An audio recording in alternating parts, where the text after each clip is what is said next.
Welcome anyone to the Gaming Chamber Podcast, episode 86, I believe. Yes, 86. I'm your host, Everett, a.k.a. Two Beasts to Kill You, a.k.a. The Beast with the Least. Two-man team, two-man... I can't think of any kind of six-year-old in the window. Just a two-man team today. Although we will have a little special cut in, whatever you want to call it, by JJ later on in the show. But for now, only just me and Devin. Yep, we're two-man stack tonight. We're like the dual bobsledding team. If we're going to tie it into Winter Olympics, we're the two-man bobsled team. What about pairs free skating? Nah, dude, have you seen the pairs, like the double bobsled? Like, No. they're basically lying on top of each other as we slide down. Okay, now it makes more sense Speeding why you went with that. Wow. What? Just wow. It looks fun. I'm sure it does. Oh, let me start this video right here for the podcast. I'll send you a picture of what it looks like, and then Oh you can my god. Photoshop our. I'll Photoshop our faces. I was gonna say you're gonna Photoshop. Yeah. Oh my I'll do god. it. So yeah. Again, JJ's not gonna be on today, but I did record something with him yesterday. As you can tell, we're a day late too. Yeah, you record something with him. Oh my god. We're a day late on the podcast. We didn't even go live yesterday, which was Sunday. Today's Monday, because it was Devin's birthday yesterday. So everyone wish him a happy birthday. So yeah. I'm one of the people on the podcast. Remember to wish me happy birthday. Oh my god. I'm not gonna name names. You're not gonna name names. JJ. Yeah. Again, I'm old. He said happy birthday. He's like, and Everett is fat, and I was like, yes, he is. Oh my god. So yeah, we're recording on Monday. I'm not even making that part up. I believe you. So yeah, we're recording on Monday. We didn't go live, but I'm still gonna put out a podcast. Obviously, we're still alive. I'm not a cat. I'm live or whatever it was. I don't remember. That guy, he had a cat filter or some shit, right? It was like a government official. Yeah. No, we're still gonna. We're obviously still doing a podcast because we had the state of play from PlayStation. We want to talk about that. Some stuff happened as well. So Devin, before we get into all that though, what have you been playing this past week? I'm pretty sure I already know. But go ahead. I put about 3 to 4 hours in the new God of War game that was announced as a state of play that we'll talk about later. What else have I been playing? I started High on Life. I played it because I was like, oh, it's ready to start, but I couldn't select the bounty hunter mission because I was like, oh, your game's not fully downloaded, and I was like, yeah, fuck, I'll come back to this later when that's done. Yeah. During the last podcast, I 100%ed Power Wash Simulator 2. Oh, God. So I downloaded the first one to finish up that one because I never did that in the past. So just, something to fuck around with when we're recording the podcast. I think that's it. Maybe there's one other thing. I'm looking. Oh, I played Marvel Rivals a little bit with JJ. So that's it. Yeah, for me, I actually was gonna start High on Life too, but I downloaded it on my PC and then I saw that I guess there's issues on the PC. Go figure. Every fucking game has issues on the PC. So I have to. I deleted it. I was gonna re-download it, or not re-download, but download it on my Xbox. I haven't got around to it yet. But yeah, I've been playing Sons of Sparta. I've also been playing a lot of different Legend of Zelda games for a video that I'm gonna be making because of the 40th anniversary of Zelda this Saturday, I believe. Yeah. So are you older than Zelda, or is Zelda older than you? Zelda's older than me by a month and a half or something like that. Because the first Zelda game came out in February 21st, 1986 in Japan, not in America. I don't know when it came out in America. And then I was born in April, so of that same year. So kiss my ass, Devin. Let me look when the first game came out in America. Oh no, it looks like it did just come out in America at the same time. It just says February 21st, 1986, which is kind of weird. Back then, they didn't do that a lot. A lot of games would get released in Japan first. So yeah, Zelda's a little older than me, but yeah. Isn't that crazy? Like, that franchise has been going on so long. Like, you know, it was popular before you were gaming. Like, before you even knew what a video game was. I mean, that shit was pop. I mean, like, yeah. Because what? I think in 87, that's when the second game came out. And A Link to the Past came out in like 91. So like, that's when I was starting to play some games. Like I was remembering a little bit. You played games in 1991? God damn. Yeah, I was like 5, 6 years old when I was like starting to play games. So like 91, 92. I could remember a little bit back then. Like, as far as I remember. So, my first video game that I could remember playing. Because we didn't have a Super Nintendo, actually. Until maybe 93 or 94. Which is funny. I think we also got a Genesis a little bit after. I don't remember. But we had an NES when I was a kid. We had like, you know, Mario and all that stuff, but we had Legend of Zelda. My first memory of playing a video game is that opening, the opening gameplay portion of the first Zelda game. That's my first gaming memory, is going like to the left, going into the cave, and the guy saying, "Take this with you. It's dangerous to go alone," and getting the sword, and then just kind of walking around, not knowing what the fuck I was doing, because I was fucking like 5 or 6 years old. I was a dumb kid. Fucking read. Yeah, I'm a fucking kid. Well, I knew how to read, or whatever. Like, well, I think, yeah, but your reading comprehension, like, you know. Yeah. There's never, like, I guess between like reading and then reading comprehension. Like, you can read like, "Oh, hey, go alone," and you're like, "Wait, now what do I do?" Yeah. Like, I feel like that was a big issue for me playing games like back in the day. It's like I fucking wouldn't remember what to do. I'd be like, "Well, shit, I read something about that," but I'm like, I don't know that shit then.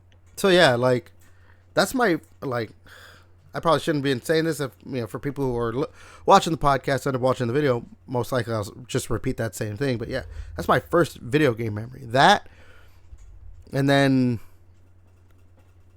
playing Mario. Like, and then your uncle took you out back and... Oh my god. No, but then, like, because we played, you know, games on the, like, what else did we play? There was like I think we played like a football game on the NES. I don't think it was a Madden game. I think it was something else. But it's obviously the way it looked. I don't think Madden was a thing at that point. Well, it was like I said, it was like 91. It was like in 91 or 92. So I don't know what was out then at that point. Like I said, then we got a Super NES and we got Legend of A Link to the Past with it, and Mega Man X and College Slam. I want to say. I think it's called College Slam. Let me check. I want to say the game is called College Slam. That sounds like a fucking porno title. I know, right? College Slam. Yeah, College Slam is a college basketball video game by Acclaim, and it came out in, what the hell? It came out in 1996. So we must have got the fucking NES, the Super NES, a long time before, or a long time after I'm remembering. But yeah.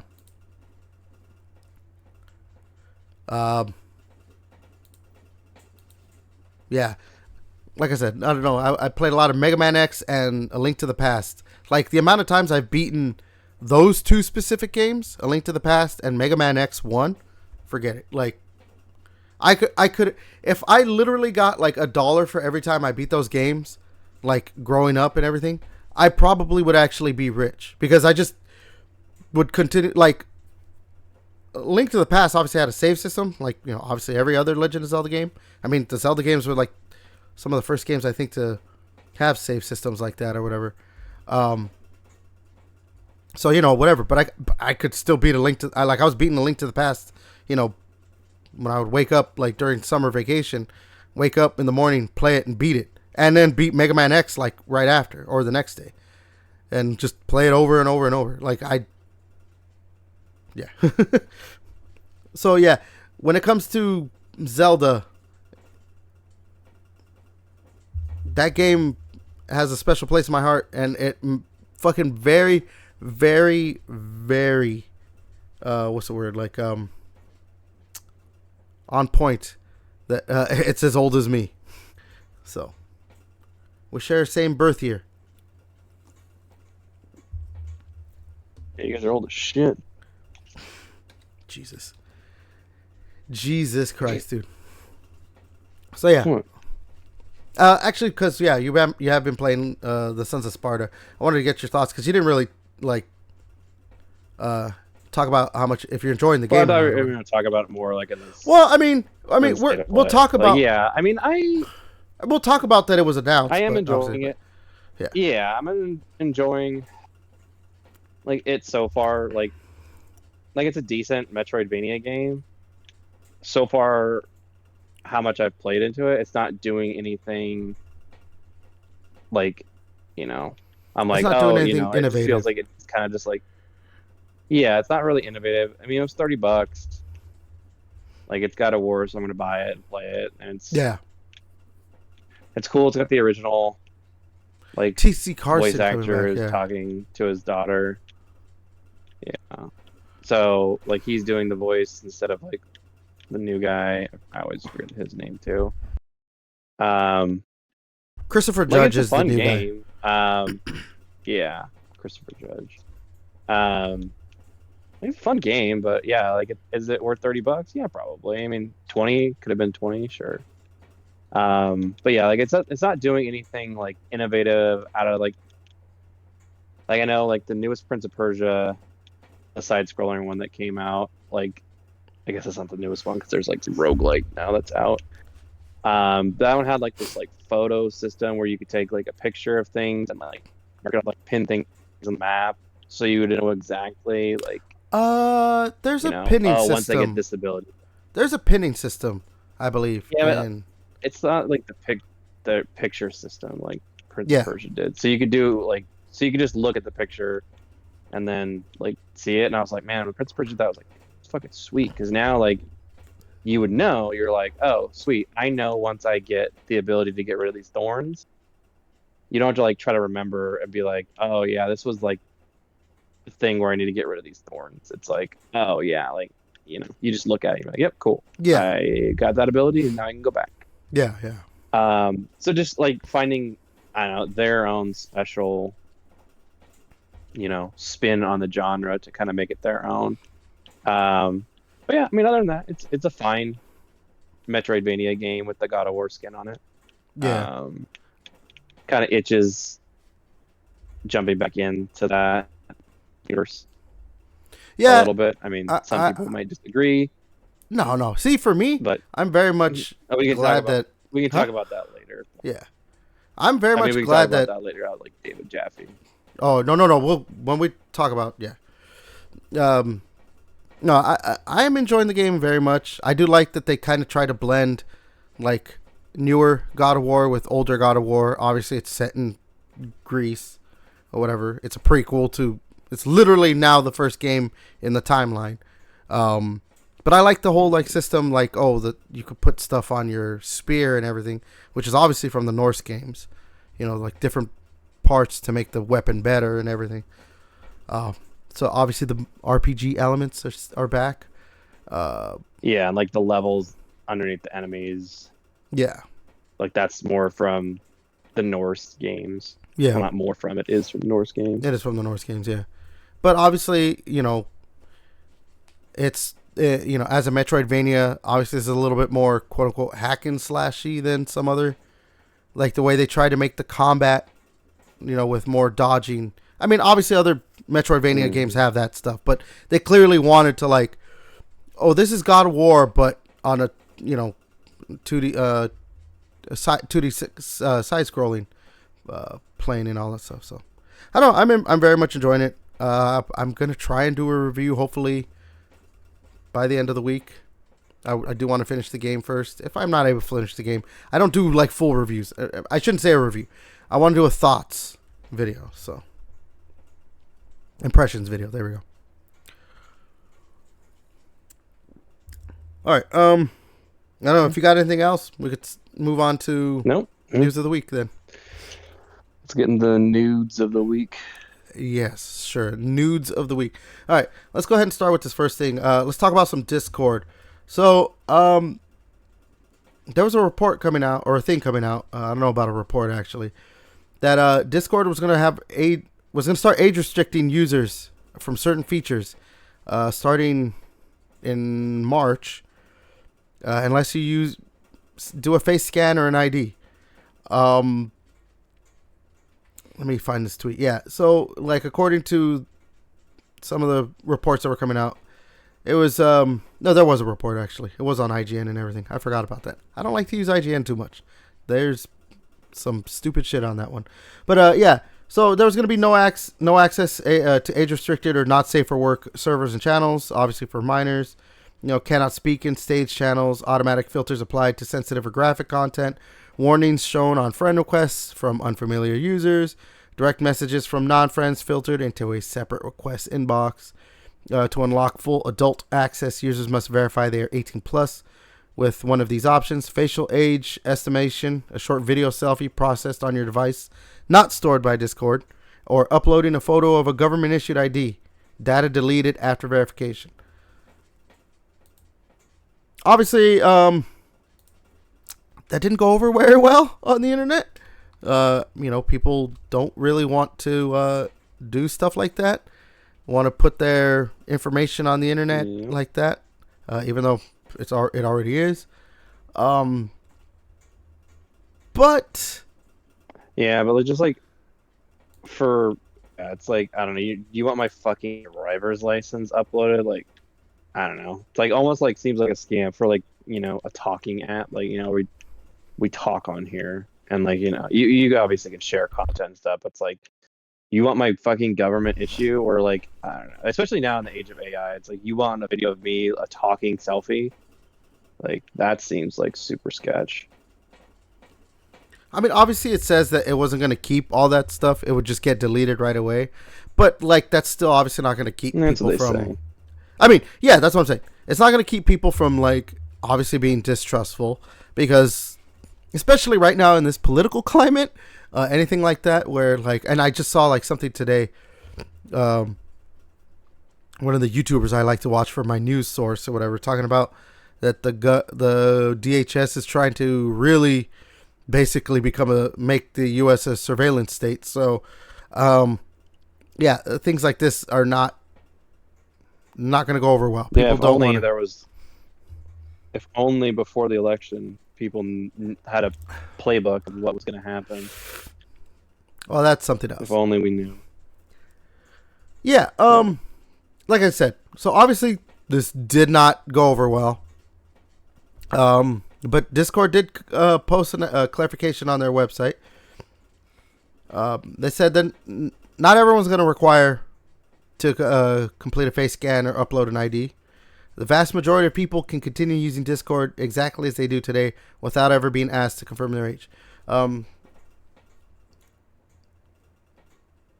After that, it is still the same. Like, but they're saying that not everyone's going to have to do it. I don't know what they're doing exactly that's going to...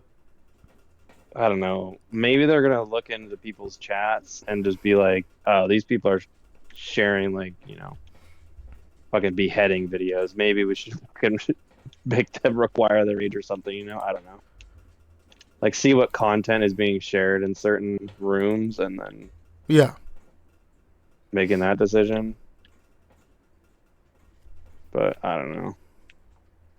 Yeah, or if like, people are getting maybe even not just like checking, but if I don't know, if content is getting flagged then they'll probably be doing it that way or something like that. So yeah, I mean, I don't know how they're gonna. Yeah, I really don't understand it. Like, yeah, we're obviously speculating. Like, maybe they'll do this, maybe they'll do that. But they're saying, oh, no, no, no, no, no, don't worry, not everyone. Still, obviously, Yeah, and I wonder if this is one of the. Yeah, I wonder if this is their way of like, like maybe floating the idea, like, can we get away with this? So they just like, say like, oh yeah, like, they're like, hey, somebody that's leaked this data, probably and what it then we'll just was. like come out if it sucks. Yeah, and then if it sucks, then we'll just be like, hey guys, actually, I don't know where that fucking report came from, like, because We were just kidding. you're gonna be fine. Like you're gonna be fine. Like I don't know what the like everyone over here at Discord doesn't know what like why everyone's mad at us because that's not what we're doing. I know, Like right? we're the good guys. Like we're not doing anything. So yeah, again, like I said, this did not go over well, or has not been going over well at all. Um, I don't know. There hasn't been any updates. I don't know if Discord's gonna eventually just be like, okay, we're just not gonna do this, or they're just gonna keep going and like, no, we have to do it. So we'll see what happens on that front. But as of right now, if you're using Discord, you're probably gonna have to upload something to prove who you are. I mean, I've seen a bunch of people like saying that And they're we'll be not. switching over to something else. But the thing is, what are they going to switch over to? Me and my brother had a conversation about this because some of his friends or his buddies that in Discords that he's in said that they were going to move to You something have like, friends. said that they were going to stop using Discord. But it's like, what are you going to use? Discord is it now. Yeah. Like that's the unfortunate thing with a lot of like, once something gets big enough, there's no real competition. Like we've seen. Let's make our alternative to Discord. Oh my God, Dick Cord. Nah, we can make it something. No ID cord. But yeah, I don't know. I how many years have we We seen could people use like? Slack. We could download Slack. Does anyone use Slack? In the corporate world, everyone uses Slack. Yeah, I don't see that doing anything, like making any headway. We're downloading Slack. This guy. Let's So yeah, do it. we'll see Slack what sponsor happens. We'll see what happens. We'll see if Discord ends up relenting or if they push through, and then we'll see what happens from there. But all right, let's talk some Remedy. They just recently got a new CEO. I'm gonna butcher this name, Jean Charles Gaudachon, whatever, Gaudachon, maybe, I don't know. Sounds French. Jean Charles, come on. But yeah, he's a former sports betting executive. I don't know what company. Prior to that, he steered live service operations at EA. And he aims to, quote unquote, scale Remedy in a way that builds lasting value. So obviously, with a background in former sports betting executive work, and he did, had a hand in live service stuff at EA, and he wants to build lasting value. I think that he's talking about making more live service stuff with Remedy shit. I mean, like they had that one, what was it called? FBC or something, Firebreak or some shit like that. Yeah, which was terrible. Well, it wasn't terrible, but it wasn't like it didn't have like the soul of like Control or Alan Wake. Yeah. So, I don't know if that means like doing more stuff in the Control universe to try and make more live service stuff, or make completely new IP, or maybe make like an Alan Wake live service game or something. I don't know. But to me, this screams, so we're going to get more live service multiplayer stuff from Remedy. It's live service, loot boxes, or season passes within games. Like, It's something along that bullshit.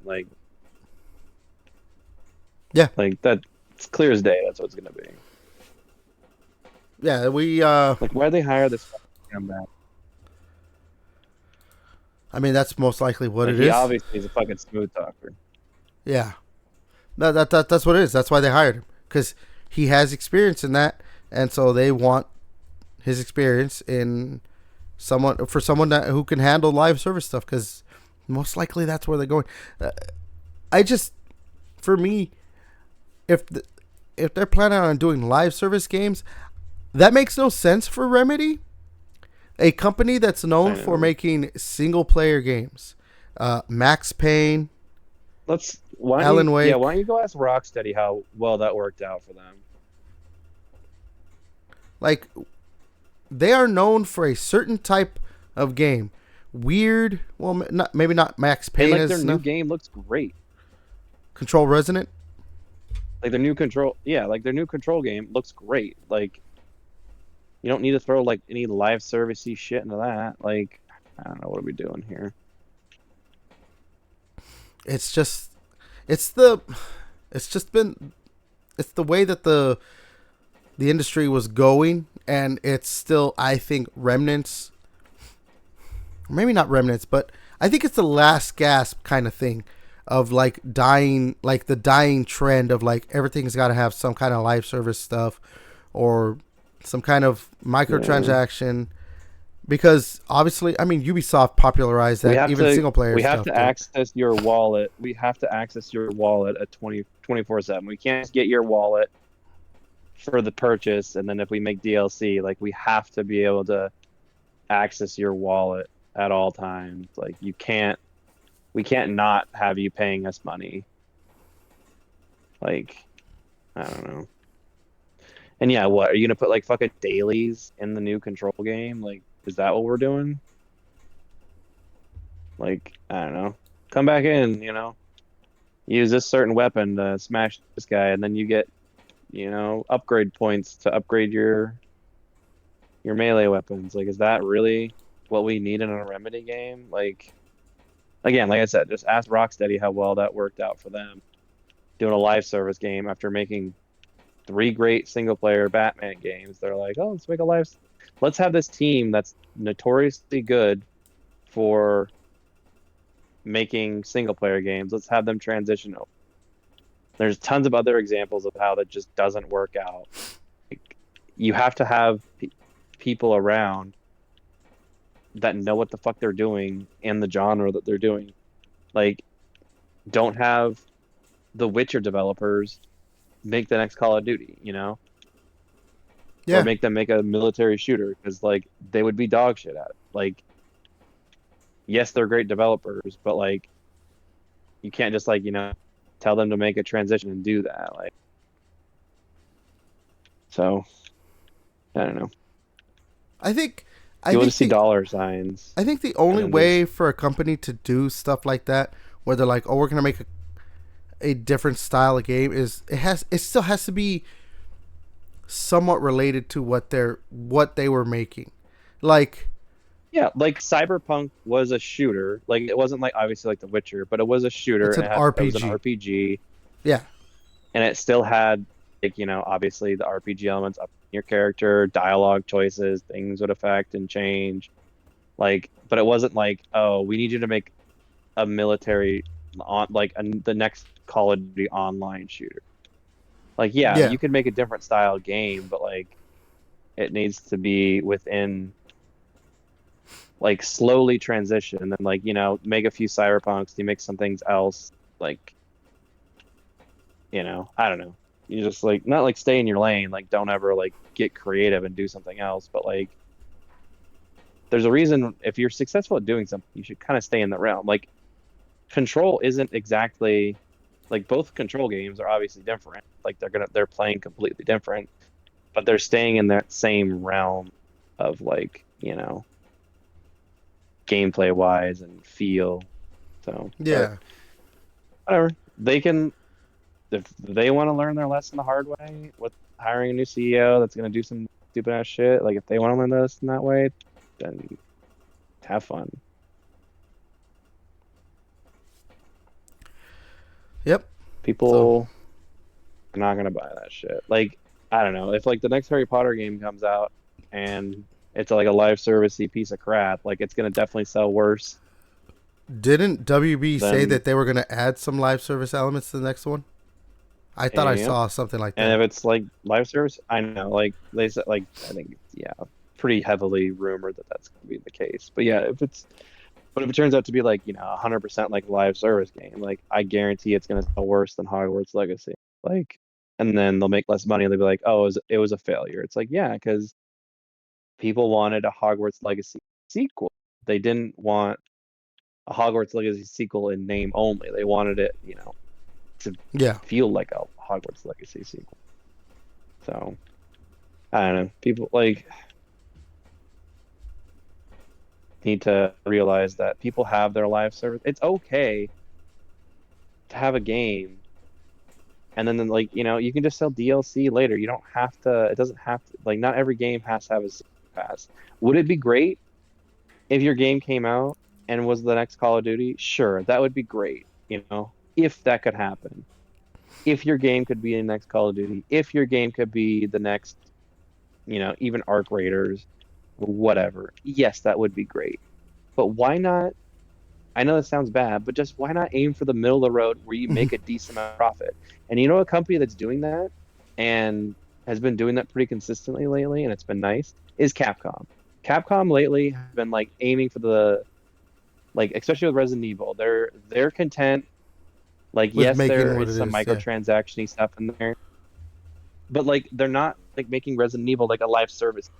They're not trying to sell you season pass. Yes, there's like the microtransaction, the RE4 remake, which I know people are like, oh, you can just like get the guns. But that's like if you just like, I don't know. Yeah, if you're fucking, I guess, having a hard time, but like you could unlock them the legit way too. Or if you wanted to speed it up and just not have it, like fine. If you want to do that as a developer, fine. Whatever. I actually don't have an issue with that. But like they're just aiming for the middle of the road. They're like, we're gonna sell you a game. We're gonna make a good amount of profit on this. Yes, we're not gonna be in your wallet till the end of time with this Resident Evil. This isn't like the last Resident Evil game we're ever gonna make, and we're just gonna update this and make money and just like get money that way. We'll have to make Resident Evil 10 eventually, which is fine. We'll continue the story, but like I don't know, with Resident Evil 8, like with Village, and I'm pretty sure with Resident Evil 7, yeah, Resident Evil 7 Biohazard, like they had a DLC, then they made a Game of the Year edition. Like I don't know, they're just going back to like the 360 PS3 era where they're like, okay, we'll just make DLC and then we'll re-release it all as a gold edition or Game of the Year edition and then sell it to you that way. And like they just make the sales that way. And Capcom hasn't gone out of business. They have to keep making new games. And it's not just like in the Resident Evil games, like they're making new games elsewhere. So just be like more people need to be like Capcom. Like understand that they're gonna have to make a new game, and that's okay. Yeah. So I don't know. That's my. Other than that, I have no thought. Other than that, I really don't have anything else to say. I don't have an opinion on So yeah, I don't know. We'll see. We might see a whole new remedy, and if they start doing it. stuff Yeah, that like obviously obviously it'll doesn't take a work, while because like yeah, it'll take a while because like the new CEO is gonna come in and take a while to do stuff. But yeah, like in the next 5 years, if you're, I don't know, your Alan Wake 3 has fucking microtransactions or a season pass in it, like or multiplayer. he's the reason. Yeah, or multiplayer, gross. All right, so we'll see what happens. All right, let's talk about this one real quick because we have a few other things. A quickie. Yeah. So, Jason Momoa, he's set to star in the Helldivers movie from who's it? Justin Lin. I think we talked about right that Justin Lin was directing the Helldivers movie. I swear I remember us talking about that. Well, Jason Momoa is going to be. I think it was a different. I think it was directed to something else too that like was announced recently. I think that's why. I don't know. Well, yeah. So Jason Momoa is going to be the I'm assuming the main character or play the main character. Was He's he in a the start. director for Aquaman? Justin Lin. Wasn't he? You might be right on that one. Aquaman film. No, James Wan. James Wan. Okay. He was James Wan does like he was the I want to say he directed like Some the horror Saw movies. movie. No, the Saw movies. I want to say he did that. I said some horror movies. But I want to say he did Yeah. horror. I want to say he did like the Saw movies.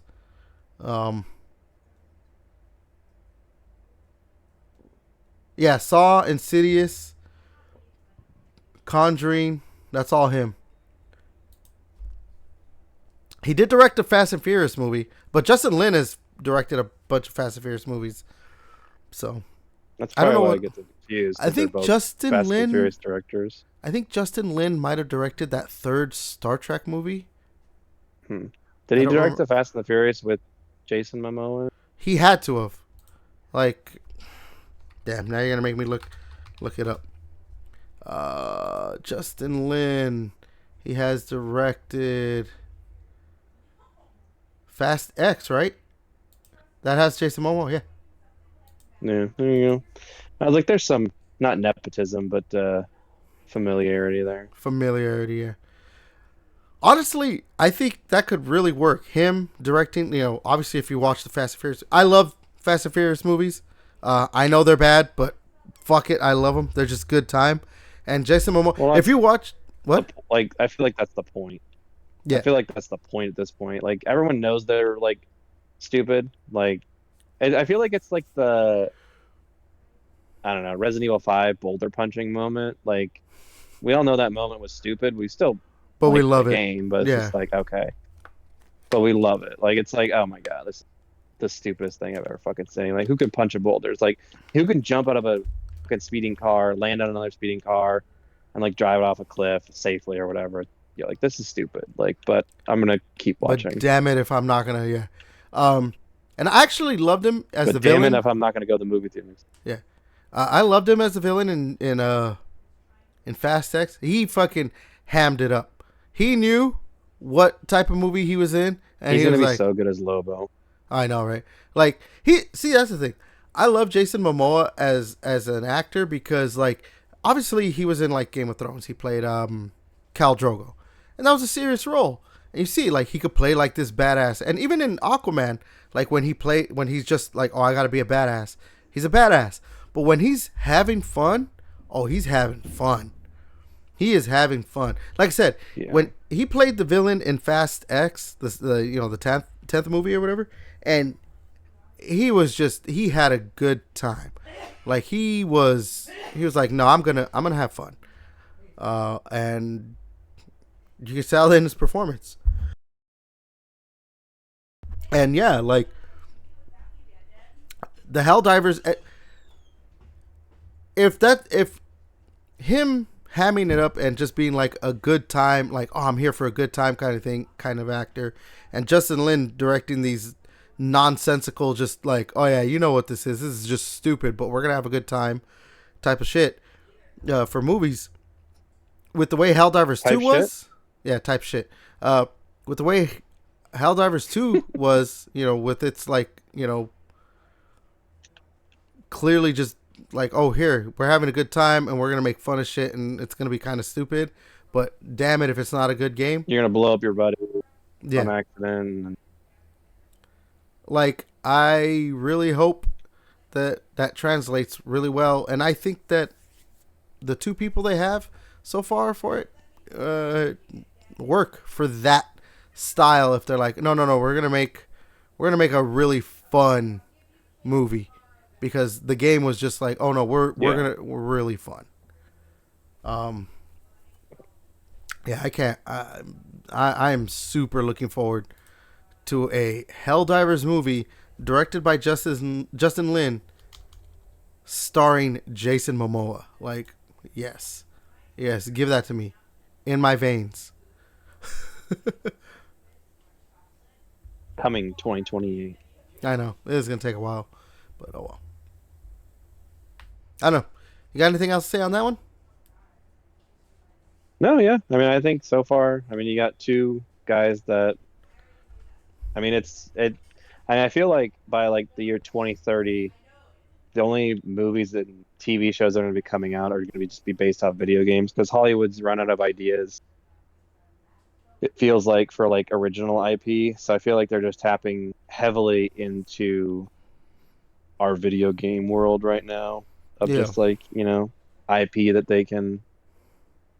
I mean, it feels, we're gonna have so many like Nintendo properties in a few years just translated into TV. I mean, we're getting obviously the God of War show with Fallout. We've got, The Gears of War yeah, now movie Helldivers. from Who Netflix. the fuck knows? That'll be Well, I mean, they 2040 do when that have. comes out. I mean, they have people writing it and a director. It's I not know. like they just like, well, we're making one. At this point, I'm just cynical. I mean, Yeah. we've had three Sonic movies. I think we're getting right? Oh yeah, we're getting a fourth. Yeah. We're. So, I think they've basically said they're making a cinematic universe. yeah. Yeah, I mean, because they ended the three on a cliffhanger, but yeah, so I mean, it's not a bad thing. I mean, there's hella good properties that you can make. I mean, if they ever wanted to actually adapt Resident Evil in a good way, uh, Well, I mean, they are making I mean, another Resident Evil movie. Zach Krager, right? The guy who. I know, but if they want to adapt it in a good way, that'd be cool. Wow. Instead of just like I know Resident Evil like makes like the B movie jokes and stuff in it, but it could make it better. So I don't know, but yeah, so it's not a bad thing, but it's good news for video game people who want to see their favorite characters on screen because it seems like Hollywood is buying up all the IP for stuff. I just hope we get more good So maybe get a Mega Man than movie. bad. I would love a Mega Man movie. I think so. I think so. I think a lot of people like I think with the success of like the Fallout TV show, I think it's showing people that like, oh, so you know, if we actually hire like good directors and good actors, like we can actually have a good movie. It doesn't have to be like a Mr. Bull production where it's a piece of dog crap. Like you can actually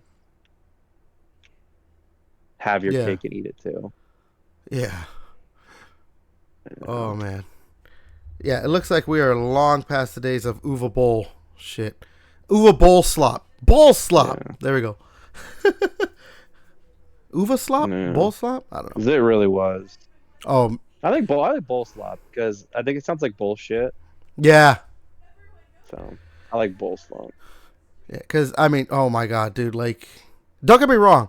I love that, he had Kristana Loken in the vampire shit. What was it called? I haven't seen any of his video game movies. I've seen clips, but I haven't Blood watched Rain. like a movie of So his. he did at least the first two Blood Rain movies, I want to say. He had Kristana Loken starring in them. The third one's someone else being as Rain, and I'm pretty sure it's a different. It might actually be him still. But hey, man, Kristana Loken shows her titties in that movie, so. You know what? I gotta see what has he done, because he's done the house. I think those two House of the Dead movies. Oh yeah, so yeah, we're getting to, like House of the Dead. I mean, I forgot about Tomb Raider. So yeah, we got there's a lot of video All right. game IP getting made. So, House of the Dead, Alone in the Dark, Blood Rain, In the Name of the King, which is based on the Dungeon Siege series. Jesus, I cannot speak.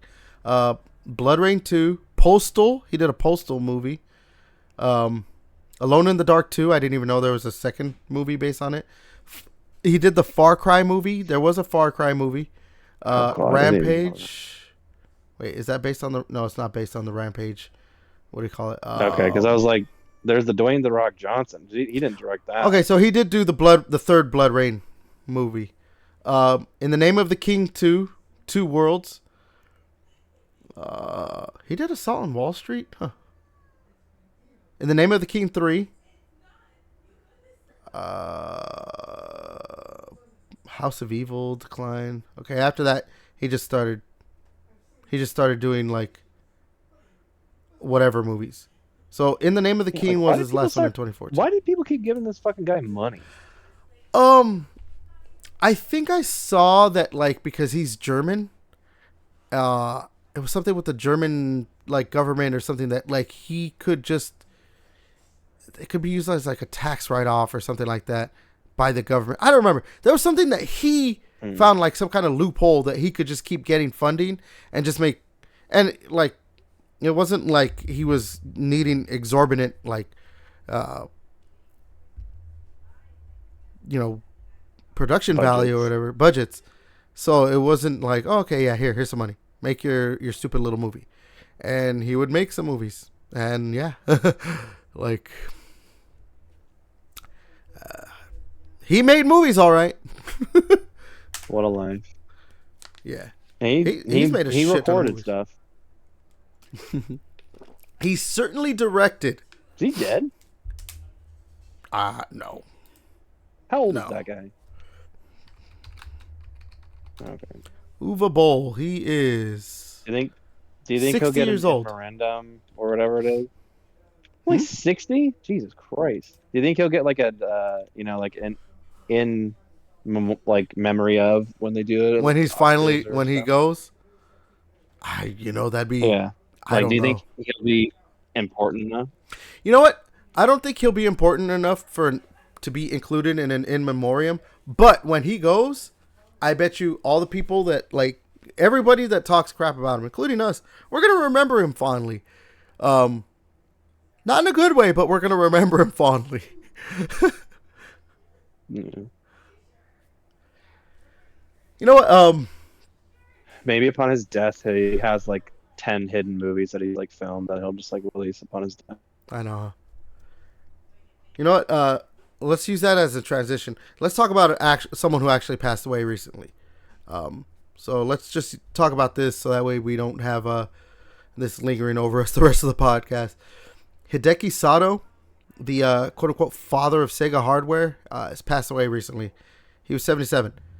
He was head of their console R&D during the 16-bit era. He became the president in 2002. But he's basically, I guess, the Sega equivalent of Mr. Sega? Yeah, he's basically Mr. Sega. But like I was gonna say, like maybe the kind of a Sega equivalent of Shigeru Miyamoto a bit, like for Nintendo, a little bit, not obviously all the way. I don't remember the name of the guy, but pretty important figurehead. he back was in the day. super important. I mean, again, they called him the father of Sega hardware, so like he obviously was super important to Sega, at least for their console stuff. But yeah, so unfortunately, yeah, we have another legend in the business gone. Rest in peace.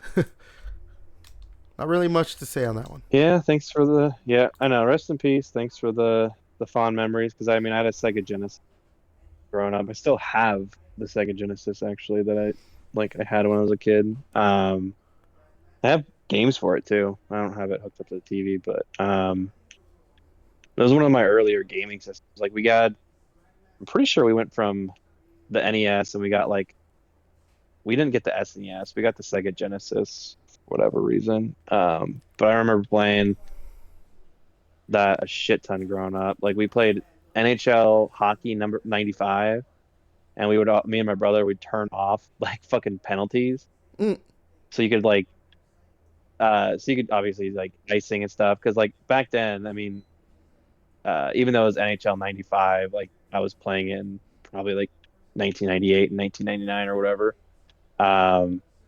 It's behind the times, but I didn't know what the fuck. We didn't know like what icing was. We don't watch hockey, but like hockey games were fun because you could just hit people. Yeah. So we would just turn off all the rules and we just like fucking punch the goalies and stuff to get them out of the way to score goals and stuff. But yeah, we played that. I don't know if there was a game, Rocket Knight Adventures. I don't know Yeah, if I know what you you're talking about. I yeah. never played I it, but I played know what you're that. talking about. Yeah, I played that a ton. Like limited run games recently had a thing where you could have like bought it like on the Switch, like PS5 or something. But yeah, played like that. Obviously, played Sonic a ton. So I mean, yeah, rest in peace to a guy who gave me many hours of entertainment. When I was a kid, my parents. Oh, you're gonna hate this. They got a Sega Genesis, from Rent Center. Oh God, I know it was taking the fucking advantage of. '90s. It was the '90s. What I do you know. expect? Um, Well, yeah, I mean, back then you could take advantage of people and information was on the internet. yeah. So Uh, we only had two games. It was I don't remember. It was a college football game. I don't remember what year, but it was a college football game and Sonic the Hedgehog 2. Eventually, later on, we got like Mortal Kombat 3, Vector Man. There's a few other games. I'm not remembering all of them. Oh, we also had Altered Beast on that. That I played a shit ton of Altered Beast. I know, like, people apparently don't like that game. I'm like, I love that game. I don't know. But yeah, it was some college football game. Sonic the Hedgehog 2, Altered Beast, then eventually Mortal Kombat. Uh, yeah, there's a few other games. I loved yeah, it. like I still have. I know. Yeah, like I have Sonic the Hedgehog too. Like I'm looking over at my Sega Genesis games. I had the Lion King. I have Aladdin. I have We had Aladdin, Young yeah, Indiana Jones. and Gargoyles. I have Battletoads. Like these are all like I haven't bought any of these. I have Tasmania. Oh shit! I have an All Real Monsters game. These are all anyway. Techno Super Bowl 3. Damn. And those are all game. Those are all the games I had. I mean, you were a little bit older, so that's why you combat and stuff. But Yeah. there's some good ass games. No, Sega Genesis is awesome. Like, that's the thing. It Yeah. sucks that Sega ended up like out of the console business because, like, honestly, if they would have kept going, or if they didn't like mess up with the Dreamcast, or I don't know whatever, there's there's all this different Yeah. Well, stuff the that caused Dreamcast it. part of the failure was them.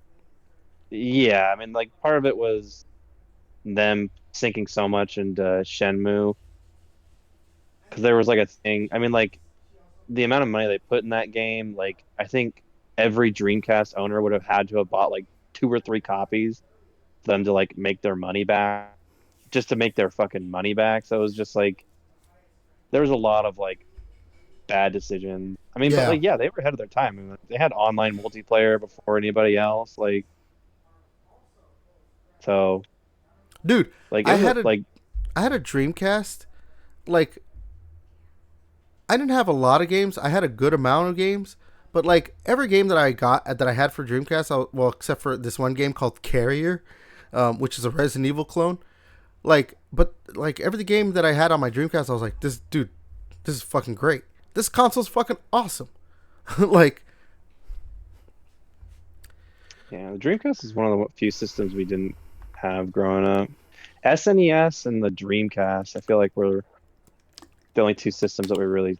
I don't know why we never I got those ones, but think we skipped out on those as I a family. think yeah, pretty much ever since the NES, I've pretty much, except for a Sega Saturn,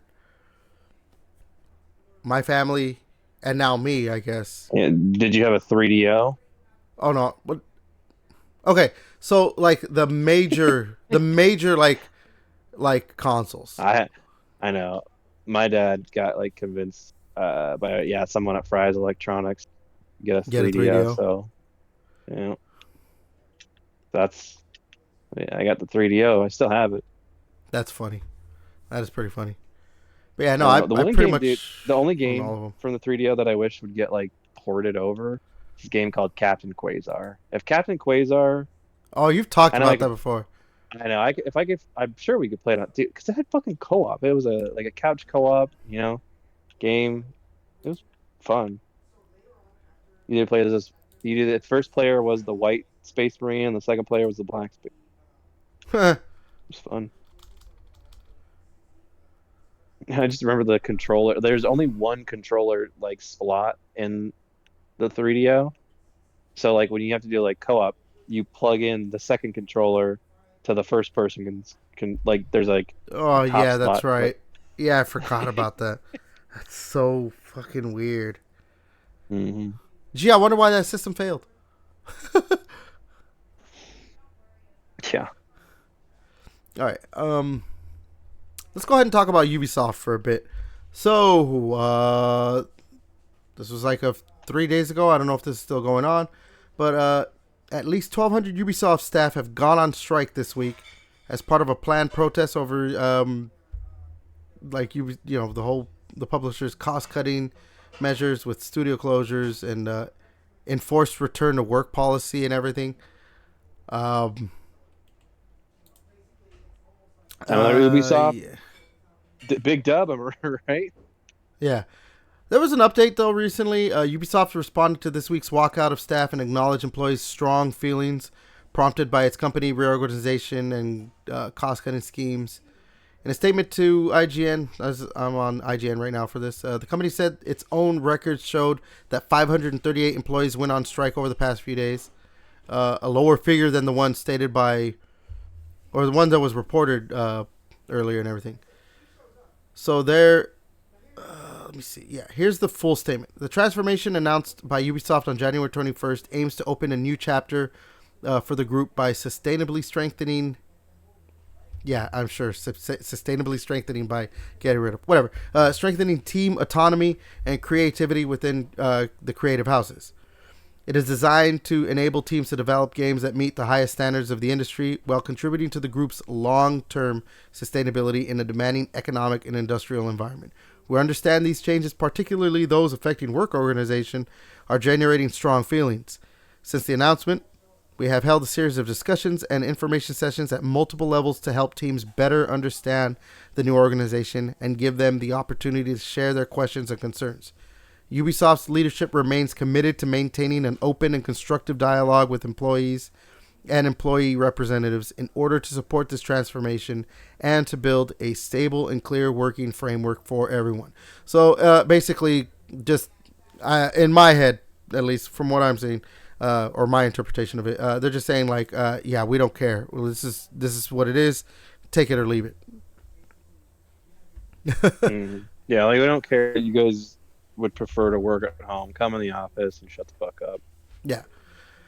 So I mean, I just find it funny that like the ones who didn't get fired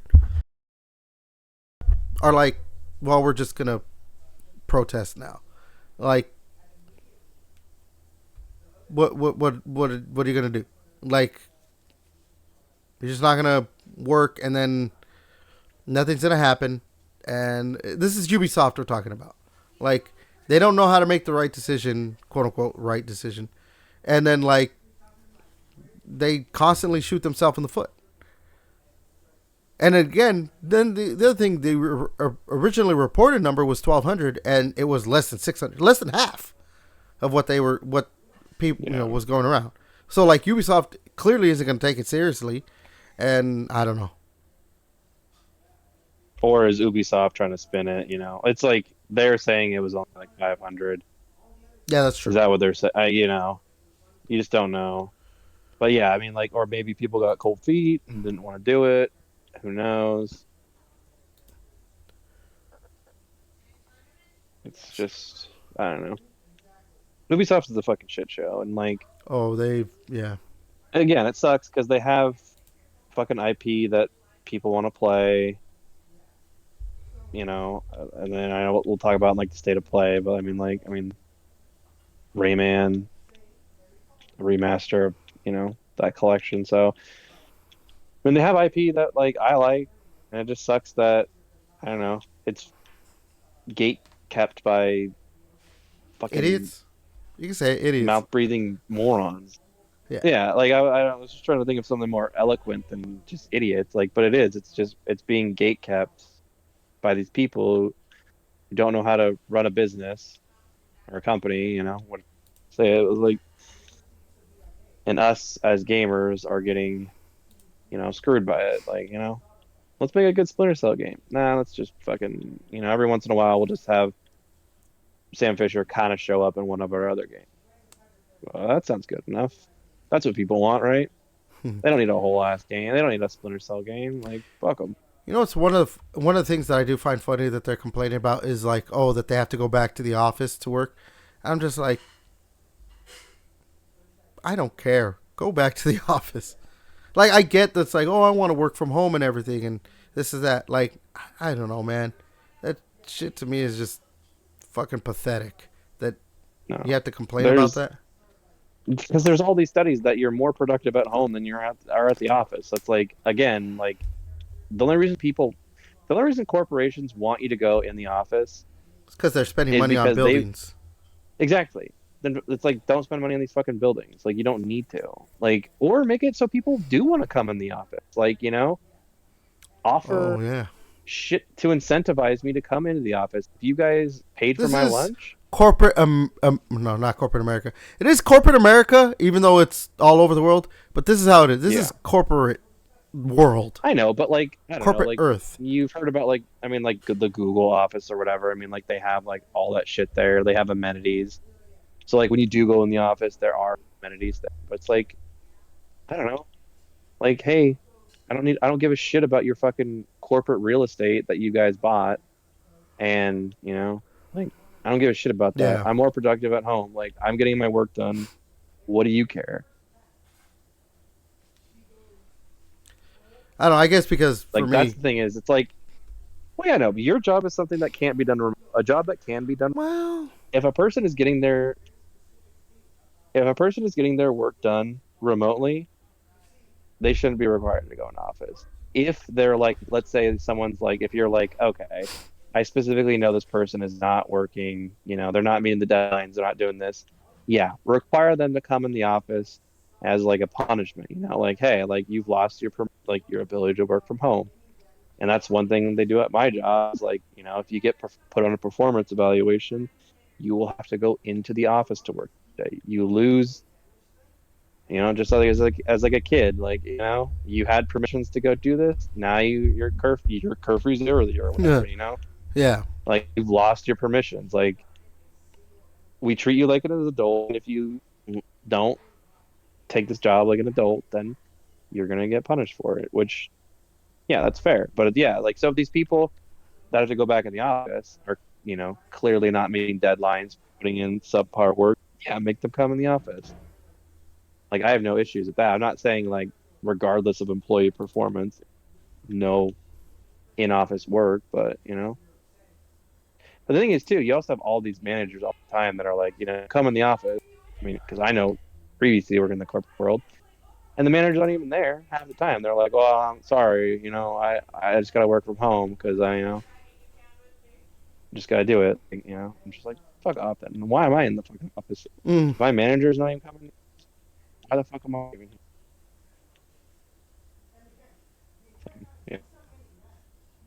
Other than that, no. So yeah, that is Ubisoft. I swear we're always talking about Ubisoft. Like, we at this point we might as well become the Ubisoft podcast because there's always something with Ubisoft. And how Yeah, many like, times at is the this beginning something of positive? but we should just never. But at the very beginning of the podcast, be like, hey, what are we playing today? All right, now let's get into the Ubisoft news of the week. Yeah, no shit, huh? Oh, yeah. All right. Let's talk about. Wait, they did the last thing, and they really take the any publicity is good publicity. They took that to heart. They're like, Oh, hey guys, let's just get publicity. yeah. So, fuck. All right, let's move on to the next thing. Let's talk about PlayStation 6. It's not good. So, we've talked about it before. The whole chip crisis, chip shortage thing, and everything. Yeah, thanks to you. Yeah, sure. It's all my fault. Were all the cat fucking videos you were sharing for like that? Hey, they were funny. No, they weren't. Anyways, so because of the chip crisis, we may see a price rise for the Switch 2, which obviously is not going to affect me too much. I already have a Switch 2. Same thing with you. But now there's reports that it may cause a delay for the release of the PlayStation 6 and could push it back to 2028 or even 2029. There was talks, I think I saw too, that like Xbox may have to push theirs to 2028 because supposedly they want to release in 2027. Yeah, I saw that too. So I'm fine with that. Like, I mean, I'm fine with the delay of the when it's coming out because like these consoles haven't reached their maximum potential. I was gonna say, Like yeah, you know what? I'm completely fine with these consoles getting delayed because the timing.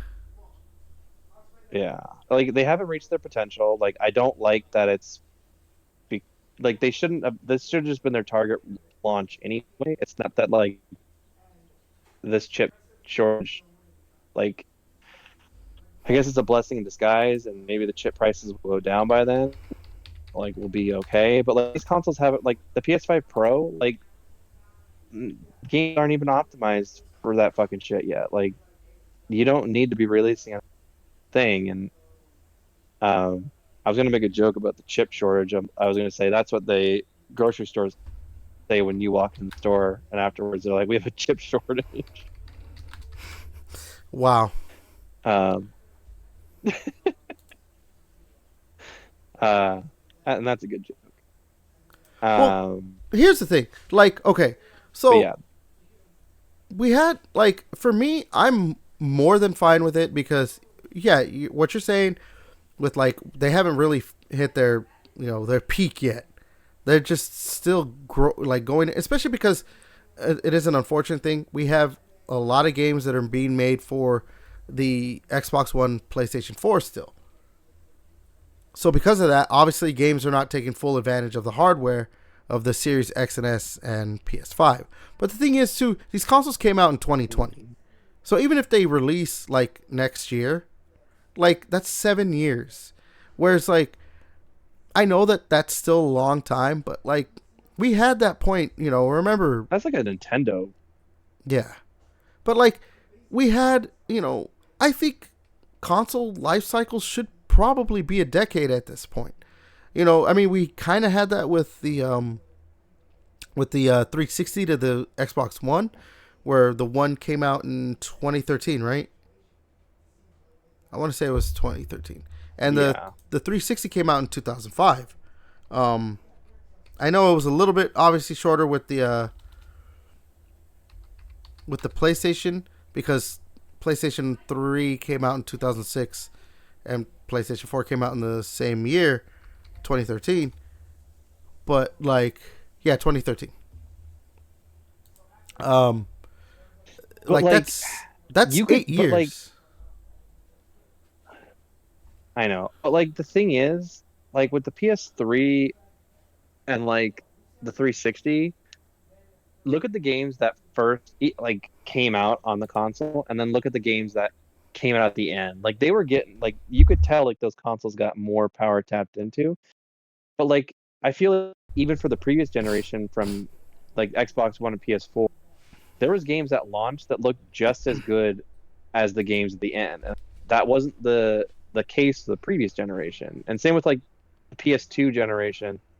I mean, you look at games that came out at the launch of the PS2, and then look at God of War 2 at the very end Yeah. of the PS2's life cycle. Like they got more out of it. And I don't feel like the Xbox One and PS4 generation, and then in this generation, PS5 and Xbox Series X, you could make cases that games that came out at launch look just as good as games that are coming out now. And that wasn't the case back then. Like you were like, oh, games are looking better as generation goes on, not just like, oh, these look exact. Like every game that's going to come out this generation is either going to look like this is as good as like that's what it felt like. So I don't know. So yeah, like having the consoles come out in 3 years, 2 to 3 years, I'm really fine with because these consoles if developers need to, like, there's still shit they get out of them, you know. Oh yeah, no, Yeah. there's still.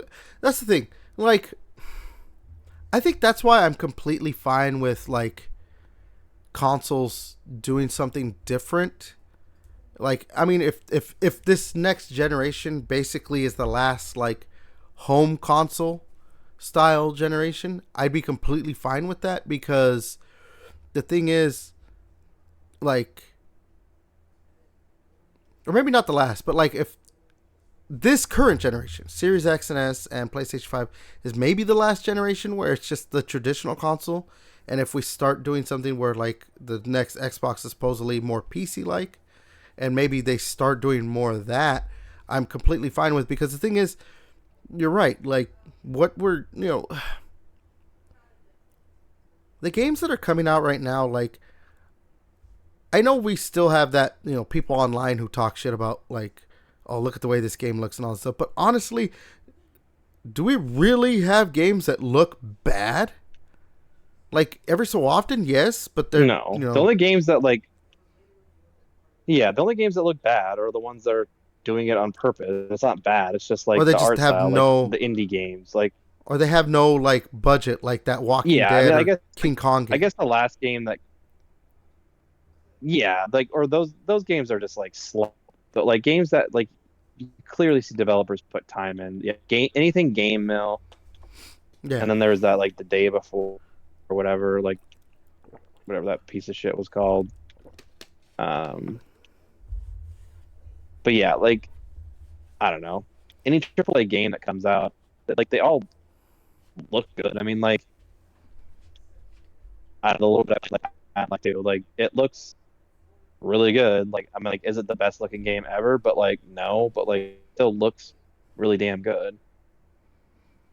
I don't need it to look any better than that. Like it plays smooth so far. I mean, it plays obviously the first one, the Mm-hmm. 30 minutes I put into it. But you know, So I don't know. yeah, no, yeah, but I'm with you on this. Like, push it, shit. Wait till 2030. I'm completely fine. Give me the next consoles in 2030. Just, Yeah, make it a nice round number. mm-hmm. But yeah, so we'll see what happens with PlayStation 6 and next box. I don't know what it'll be called. But yeah, all right. XPC. I know, right? All right. Let's talk about a couple more things. Then we'll talk about the state of play. So recently there was some. I don't remember what it was. It wasn't the GDC, was it? Oh, it was the Dice Summit. Um, Recently at the Dice Summit, there was like a thing for Vince Zampella. Some developers remembering him and everything, but specifically, Hideo Kojima was talking about Vince Zampella. That at one point he discussed an FPS version of Metal Gear Solid, like for him to basically make that. So, I mean, you never know, or not. You never, or not like not. You never know. But there could have been a point where, or in a different timeline, as the kids say, we could have had a first-person Metal Gear Solid game made by Vince Zampella. Let me see what time when it was supposed to be. It was after Metal Gear Solid 4, so what? He would have still been at Activision, right? I mean, you never Yeah, I know. think so. That could have been hilarious. A first-person shooter Metal Gear Solid game by the guys who make Call of Duty. I don't know. I just thought this was interesting because, I mean, Did he say why? It didn't like. I mean, was there any more context other than like how far it talks and just it discussions just went, it or just like just it just never went further. I think. I mean, after Metal gotcha? Gear Solid 4, Kojima kind of didn't even want to continue doing Metal Gear stuff. That's probably why he wanted to see about, like, hey, you could make a Metal Gear game. I mean, yeah, he made Metal Gear Solid 5 and Peace Walker and all that stuff, but, like, remember there was that whole thing that, like, he didn't even want to do Metal Gear Solid 4, right? And then he got, like, death threats, Kojima. Yeah. So, like, yeah. I don't know. I just wanted to just, it's a little interesting thing that like that could have been. We could have had a first-person shooter Metal Gear game. Yeah, I mean, there's obviously, and there's still time. I mean, there's been spin-offs of Metal Gear, some good, some bad. Well, I mean that would require at this point if you're saying like there's still time. At this point, that would require Konami wanting to make a new Metal Gear game. I know that. I mean, we'll talk about it later. Like they're doing stuff with Metal Gear, but are they gonna make a new Metal Gear game? And if they do, like, I mean, they'll probably, if they do, they probably would be the first-person shooter. They'd be like, you know what, that was great. They would probably like, skip their traditional Metal Gear route and just do something, make it like make Metal Gear like Rising Revengeance 2. yeah, no, yeah.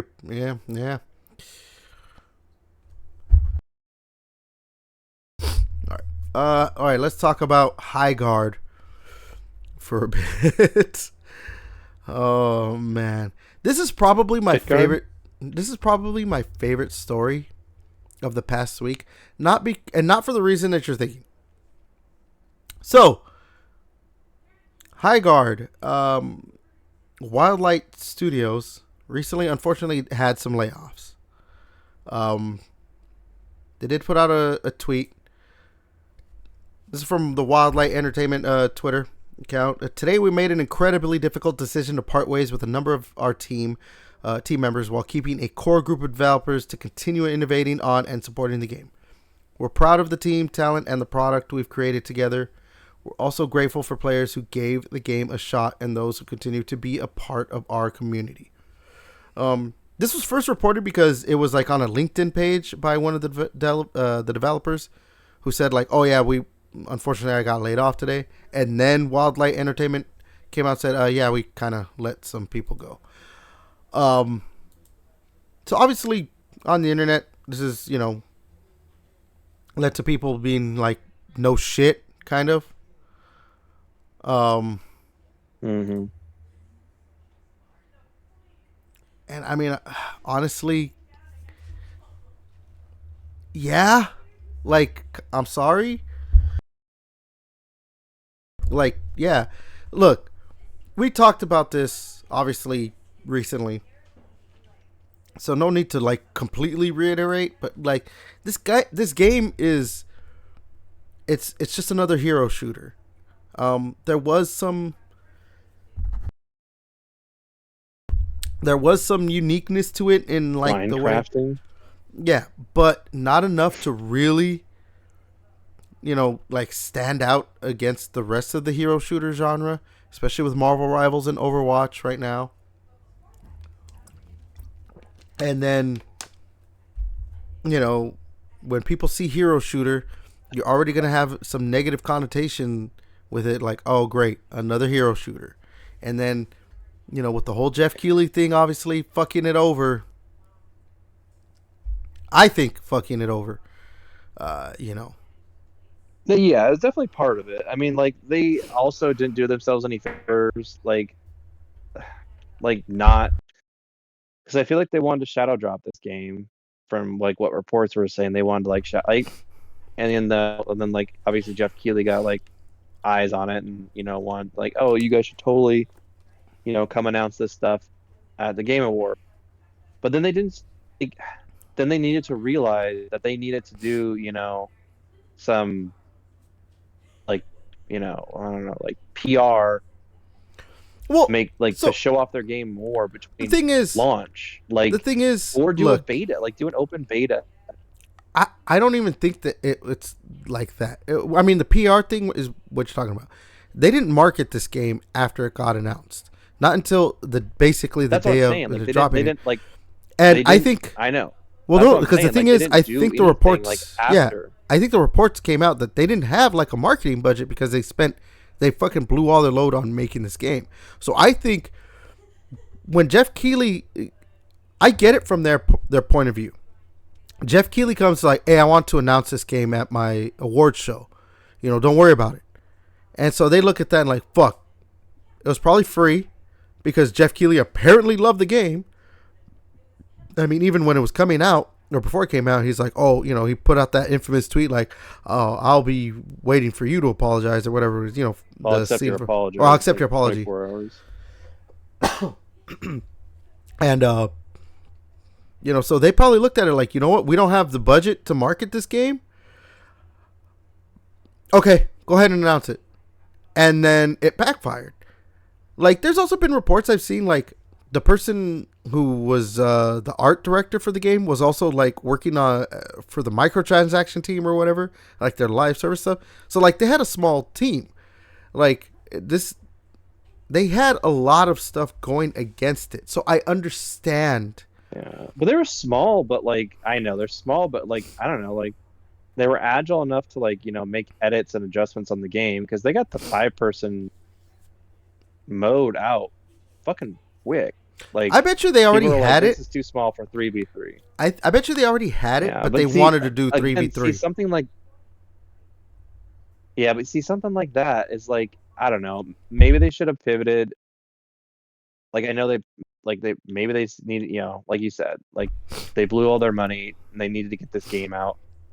But like fuck, like an open beta would have been, I think, amazing for the to get notes on the game, because then people I like obviously I feel like would be more forgiving if this was an open beta and not the final product of the game, because then people would be like, oh, this game would be a lot more fun if we had a 5v5 mode, if we had this, Yeah. and then you do make those adjustments and then you release the full game.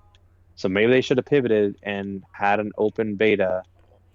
Um, and like, yeah, then I don't know, make it so the microtransactions be like, hey, we're gonna have microtransactions in the open beta, but guess what? Everything you buy will be, we're not gonna do a like a multiverses. And if you buy anything from us, it's gonna carry over into the full release of the game. Like, like how many times do people like? I mean, how many fucking PC games right now? I know, like, obviously you could release that on all the platforms, but like, how many PC games fucking open in beta and like Tarkov? Like that game had you could It buy was shit it from was that. in That like wasn't open in beta or full something for release. years, right?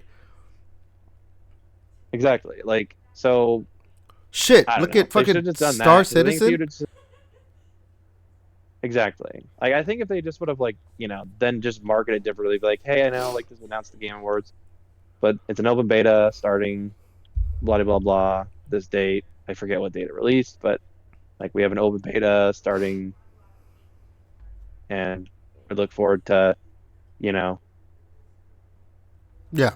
you guys playing it. Or, you know, like there are things that like they could have done better. There's things that Jeff Keighley could have not done, obviously, to and like it wasn't it wasn't worthy of being a show ender game, and that's what Not when you people have unfortunately. not when you have that spiritual successor to Knights of the Old Republic.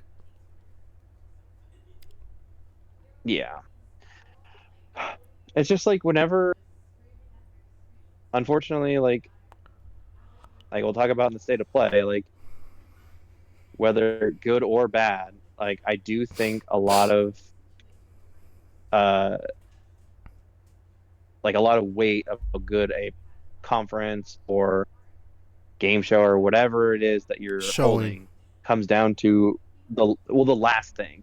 Like Yeah. people are expecting like, you know, the last thing to be Mind blowing. fucking amazing. Like whatever Yeah. you're showing off last, like that is like what we've been waiting for. Like the good or bad, like and I know I'm guilty of it too. Like whatever you're showing me last, like and It needs to for blow the your love of socks God, off. it better be a, yeah, and it better be a surprise announcement that I don't even know about. I know. Like so So yeah. that's not where the story ends because oh yeah, one of the former developers, guy by the name of Josh Sobel, he like made an article on Twitter. He he did not take this very well, we'll say. Did he You have can't. what the kids call a crash out? Yes. So yeah, he had a what the kids call a crash out, and you can't read the article anymore because he has now deleted his account, and I had it saved, but I guess because he deleted his account, I can't find it now. Yeah, I'm sure plenty of people have screenshotted that Yeah. shit. Well, I mean, I read it. In essence, he basically blamed "quote unquote" gamer culture for the downfall of the game. One of the quotes: "Within minutes, it was decided this game was dead on arrival. At launch, we received over 14,000 review bombs from users with less than an hour of playtime." So he's obviously blaming, like, the Jeff Keighley thing, saying that people see it and that's it. They decided this game was gonna suck. Which, like you said, whether it's bad or good, right or wrong, whatever it is, yes, that is the thing. That, but unfortunately, you set yourself up when, like, if you're just making another game in a genre that people are not. For years, we've seen this. People are getting tired of the live service hero shooter, or not even hero shooter, but like the live servicey stuff, and want more single player games.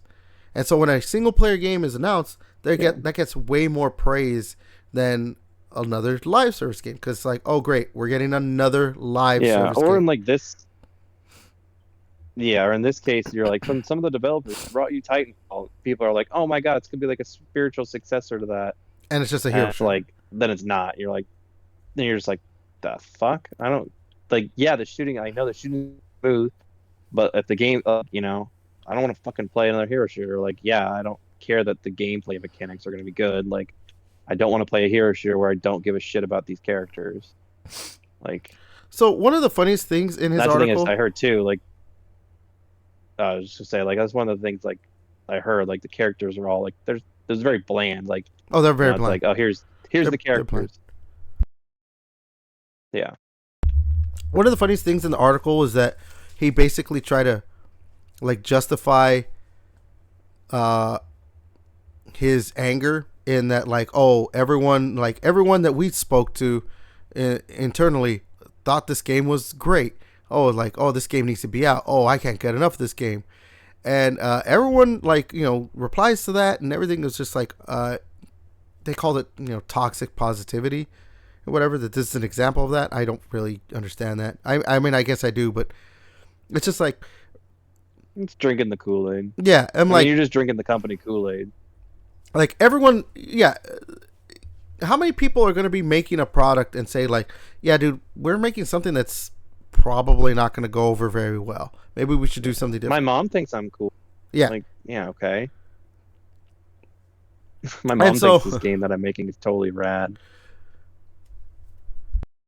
Like, okay. But the thing is, for him to, like, blame quote unquote gamer culture, I think it's hilarious because you need the gamers to buy your game, to play your game. So if you're seeing that, I know this is like a whole other conversation, but we've seen way too many developers just basically say, fuck you, we're going to make what we want, and we're going to do what we want. You have to enjoy it. And it's like, no, the gamers are the consumer. You have to appeal to the consumer. It doesn't matter if you don't like what the consumer wants. You have to appeal to the consumer. Because in the end, they're the ones who are going to buy your game, play your game. Not even just games, the movies, music, TV shows, whatever it is. Your product. They're going to buy your product and consume your product, use your product, whatever it is. Yeah. Well, the thing is, like, I don't know, you can't really blame gamer culture when you decided to then announce your game at the biggest gaming culture event. Yeah. Like, you've decided to announce your thing at the gaming culture. Like, I don't know. But, like, you're too big for your britches. Yeah. And I just think that like this guy, fucking just having a full blown bitch fit over it is just like we're seeing developers. They just they don't it's either they don't understand, or they just are putting their fingers in their ears and just going la la la la, I don't hear you. And it is just like there was this other thing of what I think it's just hard to be. I think it's just hard to be told the art that you make sucks. I mean, no, I get that. I mean, completely. But yeah, no, but I think that's just really what it comes down to. Like, we're telling them, hey, what you decided to make, your art sucks ass. Like, hey, we don't like it.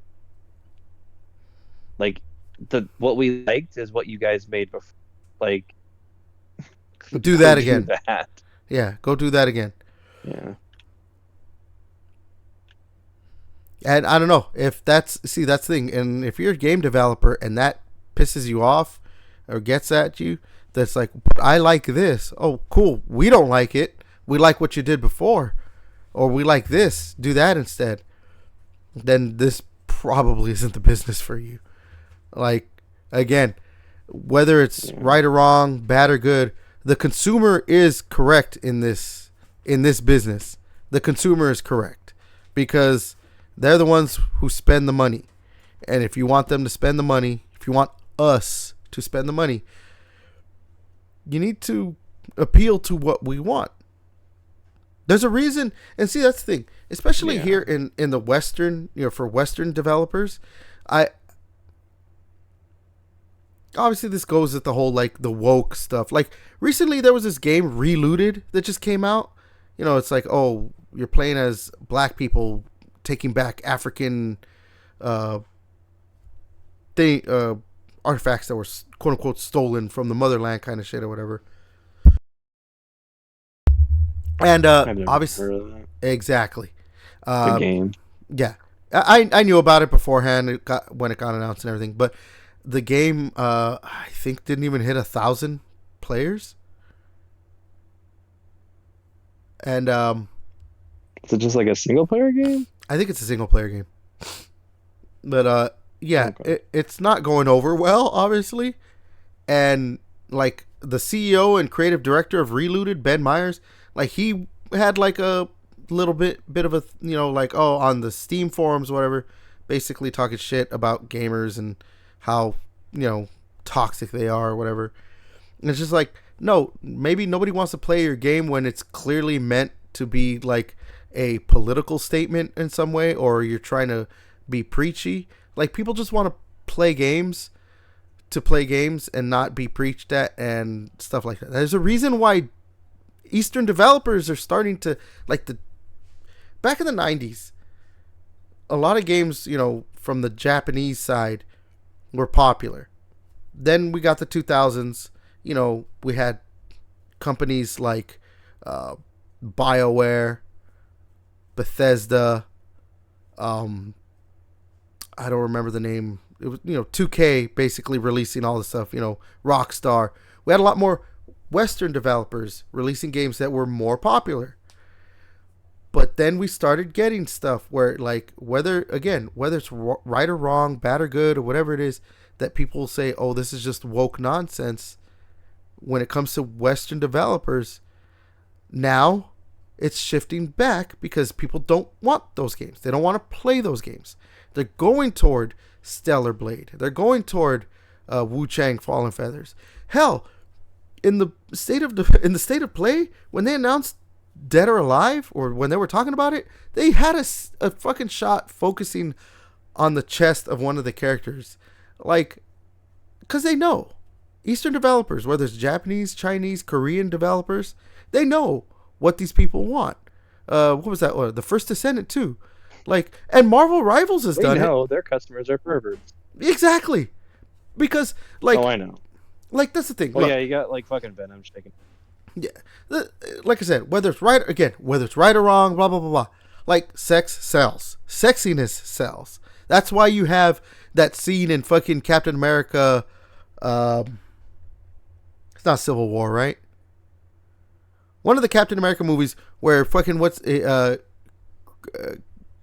Captain America's holding on to a helicopter, and it looks like he's flexing, or why early on in the Marvel movies, a lot of the guys had their shirts off, and they were very muscular, because, sexiness sells. It's just how it is. Like, people don't want to look at ugly characters. They want to look, because they have to look at themselves. It's fantasy, and people want that kind of stuff. So with this Highuard guy, or the developer Josh Sobel, just fucking going off and being like this and that. It's like, I'm sorry, man, but you cannot be like, oh, this is all gamers' fault, like, and be pissed off about it. It's like, yeah, you're damn right, it's gamers' fault, because you didn't do what they wanted you to do. You did something that you wanted to do, and you can't do that in the video game industry. Any business. Yeah. Well, I just feel like it's with any business. I feel like, I don't know. I feel like this is the way with corporations lately. I feel like they're mad that they have to like work to get our money. They should not even cater. Like, I feel like corporations are just kind of mad that they have to like even like advertise or like try to incentivize us to buy their product. Like, they just want us to buy their stuff just because they made it. Like, it doesn't matter if it's like a good deal, a good price, or anything. I feel like they're just mad. Like, they just want our money, and they don't want to make or do anything to like incentivize us to buy it. They're just like, you're probably right. Why the fuck aren't you guys buying this? And it's just like, don't you want this? Why in the fuck are you guys just doing this? Yeah. Like, don't you want this? Like, no, we don't just want this. It's actually not what I wanted. And it's like, and obviously Highuard has, I mean, like, they have like a player base. It's just not as high as what they were expecting. And like, I don't know. Again, be like Capcom. Maybe just aim for the middle. Just expect less. But in life, you see what you're saying? Happy. But what you're saying is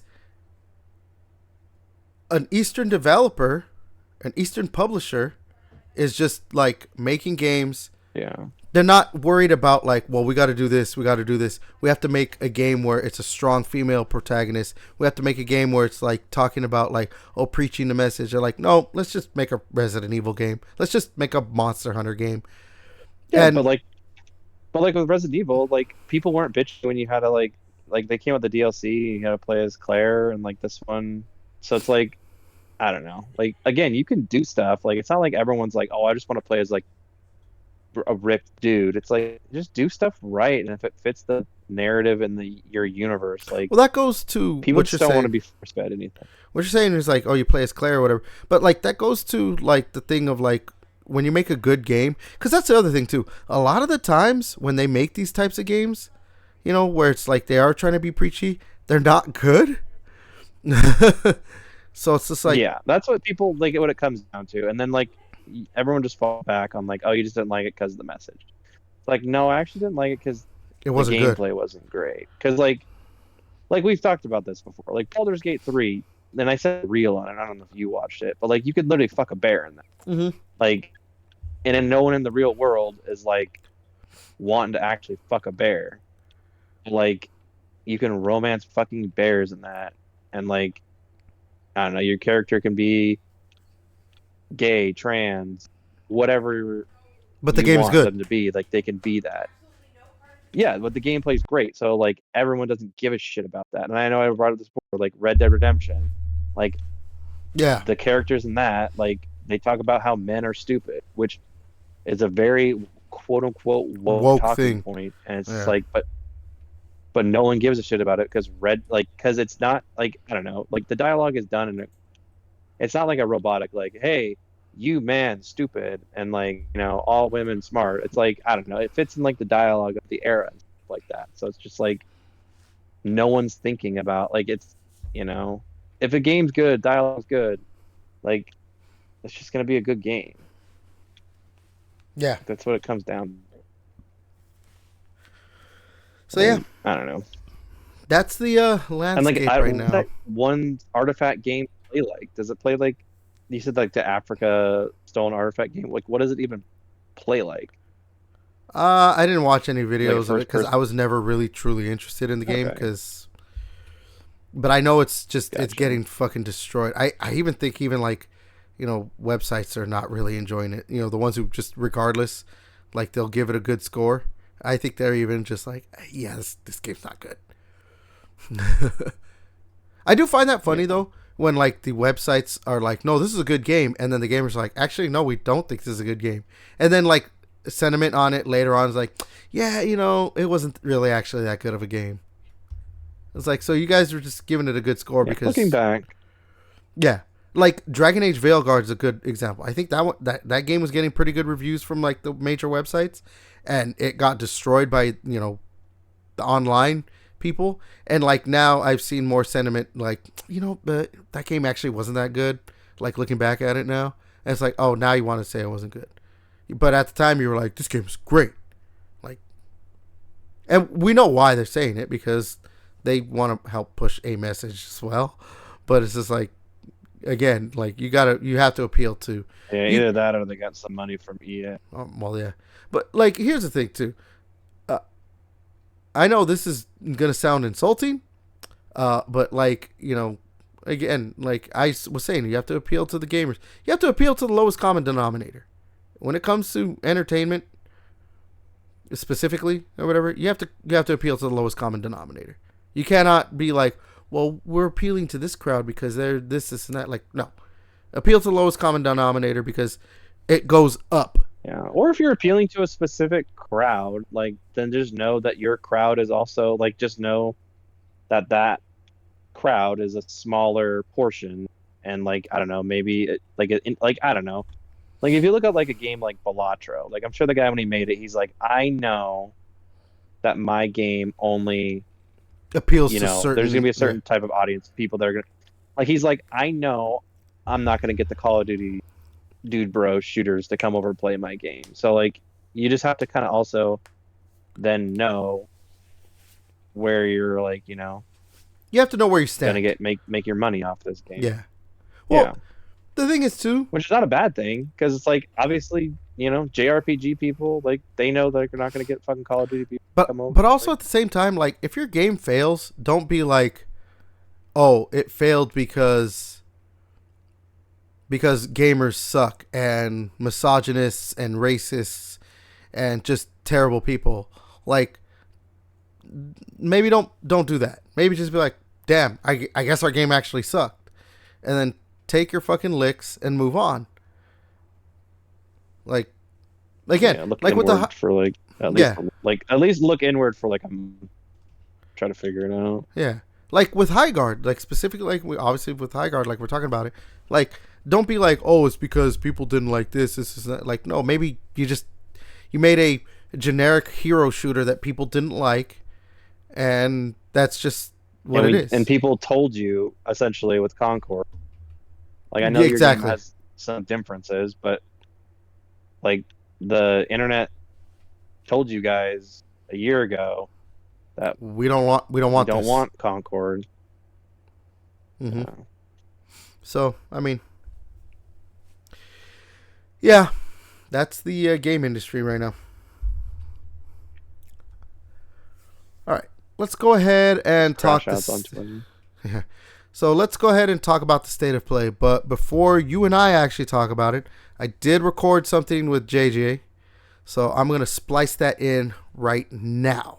Okay, so this part is extra because obviously JJ is not in the podcast, but he's the resident Silent Hill guy. You get it? You get what I. Anyway, so he's the Silent Hill guy, so obviously we want to talk about you know, because it was announced with the transmission and in the PlayStation State of Play and everything, Silent Hill Townfall. So I'm going to go ahead and just let JJ go ahead and take it away. Thank you again, Everett. I'm glad to be here. By the way, thank you for doing this little side piece right here. I feel a little dirty being the side piece. Demonite here. But I mean, yeah, obviously Silent he'll be Hill. in the actual podcast. So You know, but anyway, yesterday was it yesterday? No, Friday, right? The PlayStation, right? Stuff Thursday. was announced. Or Thursday. Shit, dude, time's not going by fast.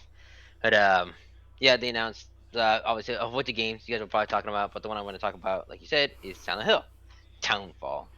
We already, we already know it was announced like 2 years ago when the Konami was doing their big Silent Hill reveal of all the Silent Hill games they were working on when they announced the last message, I think. Silent Hill, the Return to Silent Hill movie, Silent Hill. I think it's the fucking phone game. I think that's or that weird interactive one. I think sucks fucking dick. It was a But phone game, right? I don't remember what it's called. yeah, it's one of those like it's a weekly episode one, and people get to vote on like the ending. It's kind of like a choose your adventure thing, and that would dictate the outcome of the game, like the story thing or whatever. But if you wanted to vote for more, that's when the microtransactions started coming in, so you can persuade your vote to more like another way. I'm like, yeah, fuck this shit, bro. Don't give a shit. But the other one was that's when they also announced Silent Hill F, which came out last year, and Silent Hill Townfall. These are both, I think, they are not canon because obviously they're not in Silent Hill. Well, in Townfall now we know it's not in Silent Hill because it's I think takes place in like Saint Amelia, I think, and I think that's in the UK, like Ireland or Scotland or some shit like that. From what I saw people typing and shit like that. Um, and as you saw the trailer, it's gonna be first person. Very interesting. Um, I think Konami was probably jumping onto the whole fact of how like Resident Evil, well, PT, because we loved how PT was with the first person. It made it really fucking creepy as fuck. I mean, Um, that and the success I from played Resident Evil PT 7 and and 8. I played PT. It was pretty cool, that first person thing. I don't think Silent Hills was gonna end up being in first person, but I mean, it worked. Yeah, I I think first person works better for a game like Silent Hill, unlike how like Resident Evil has done it. I think it works better for Silent Hill because the scares are more important in a Silent Hill game than a Resident Evil game. So in the original games, a lot of them they were third person, but it was fixed camera, just like the original Resident Evil games, and that's what made the game scarier. Is because like you'd be running, and then the fixed camera wouldn't show completely the full area, so you can like once you turn and the camera goes to another one, bam, an enemy right there. You're like, oh fuck, you know what I mean? So that's where yeah, a lot of the scary shit would happen, especially Silent Hill One. Um, so I can't wait for the remake for that one.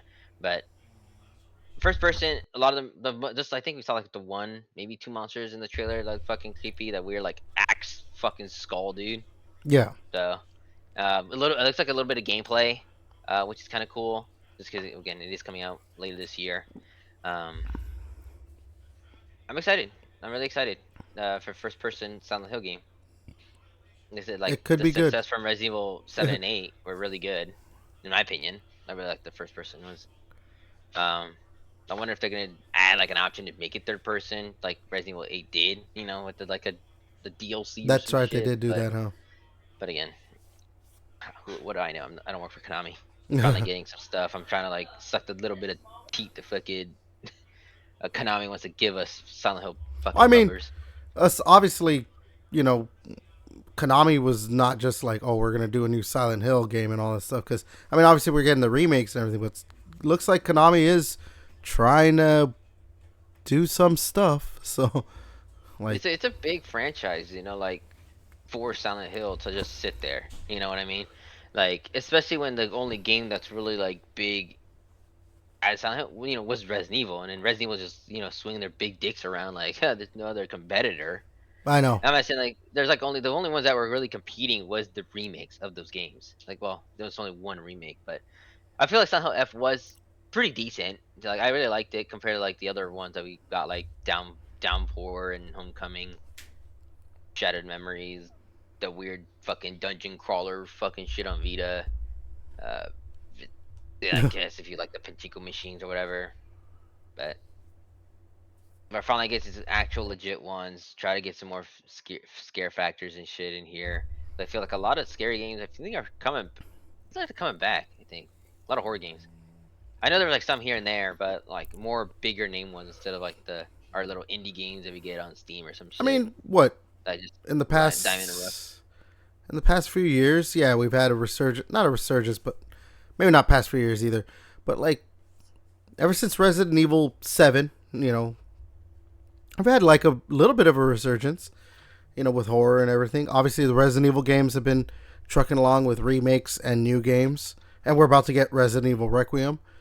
And Silent Hills, yeah, benefiting from that, with doing their remakes and bringing out Silent Hill F and now Townfall. Like, they're trying to ride that wave.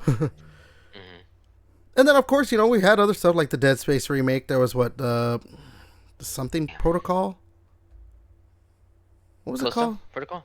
Callisto Protocol. Yeah, Well, I guess the Bluebird team actually, they did make Chronos, and I actually really want to pick it up. But I just bought Reanimal. Well, that's the thing too.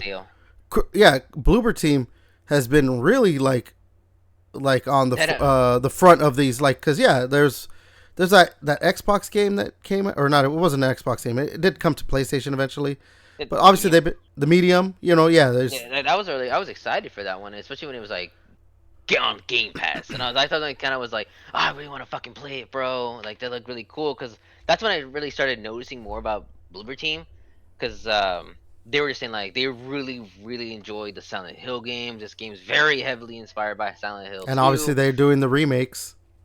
Yeah, I felt like that's like an amazing, like thing where like we really like the Silent Hill games, and then the Konami's like, hey, you guys want to work on these remakes? I'm like, oh, fuck yeah. They did that the Blair Witch game too, didn't they? Yeah, they made the Blair Witch game. I know, like, it's funny. I think we did it before we started the stream, recording this video. They made a lot of games like before Layers of Fear, but I think 2016, 10 years ago, I think that's when they started doing. They kind of shift a lot of those weird horror fighting stuff. Now they just purely horror developer, which is really cool. I'm excited, and then they're making a lot of banger shit, bro. I actually did enjoy that first Layers of Fear game. That opening theme, like, or the menu theme, or whatever it is, whatever you call it, it's pretty creepy, actually. Sam was telling me, like, dude, Layers of Fear was fucking crazy. I know he played a lot of the Layers of Fear, the 2016. It's a pretty good game. It's a walking simulator, but yeah. Yeah, that's what it kind of looked like in the trailer. Just a lot of mind fuck, which is, I think it better horror in my opinion if it's like a lot of the mind psychological shit that still carries on through you after you played the game. Like, fuck, Silent Hill 2, I beat it for like 15 years, dude, and I still think about that fucking game, bro. Like, it's nothing will come close to how that game and the storytelling and the just everything was. It's fucking crazy. What do you call it? I'm just excited. I'm really excited for the new Silent Hill. Like I said, every game so far, like Silent Hill F was good. I mean, I really want this one to be as good, a Silent Hill fan, right? You've been eating pretty good, right? These past, ever since, the Silent Hill 2 remake and everything. Even if maybe Silent Hill F wasn't that great, just the fact that you're getting a new Silent Hill game, and then now Townfall. I think it's still, as I said, like, yeah, it's different because there's a dodge. It's more action packed, but I think it still has like a lot of.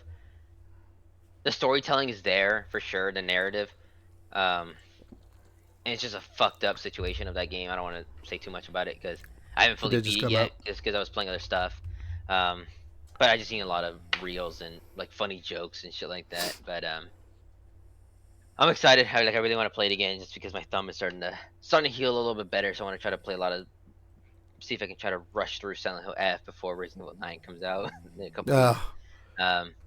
But I think this year actually marks 14. It's been 14 years since a Resident Evil and a Silent Hill game fucking came out at the same year. A new one in the series? Both, yeah, Resident Evil 9 and Silent Hill Townfall. Because the last ones were Resident Evil 6, and I think the other one was Downpour. It was the last time they connected. That was in 2012. Wow.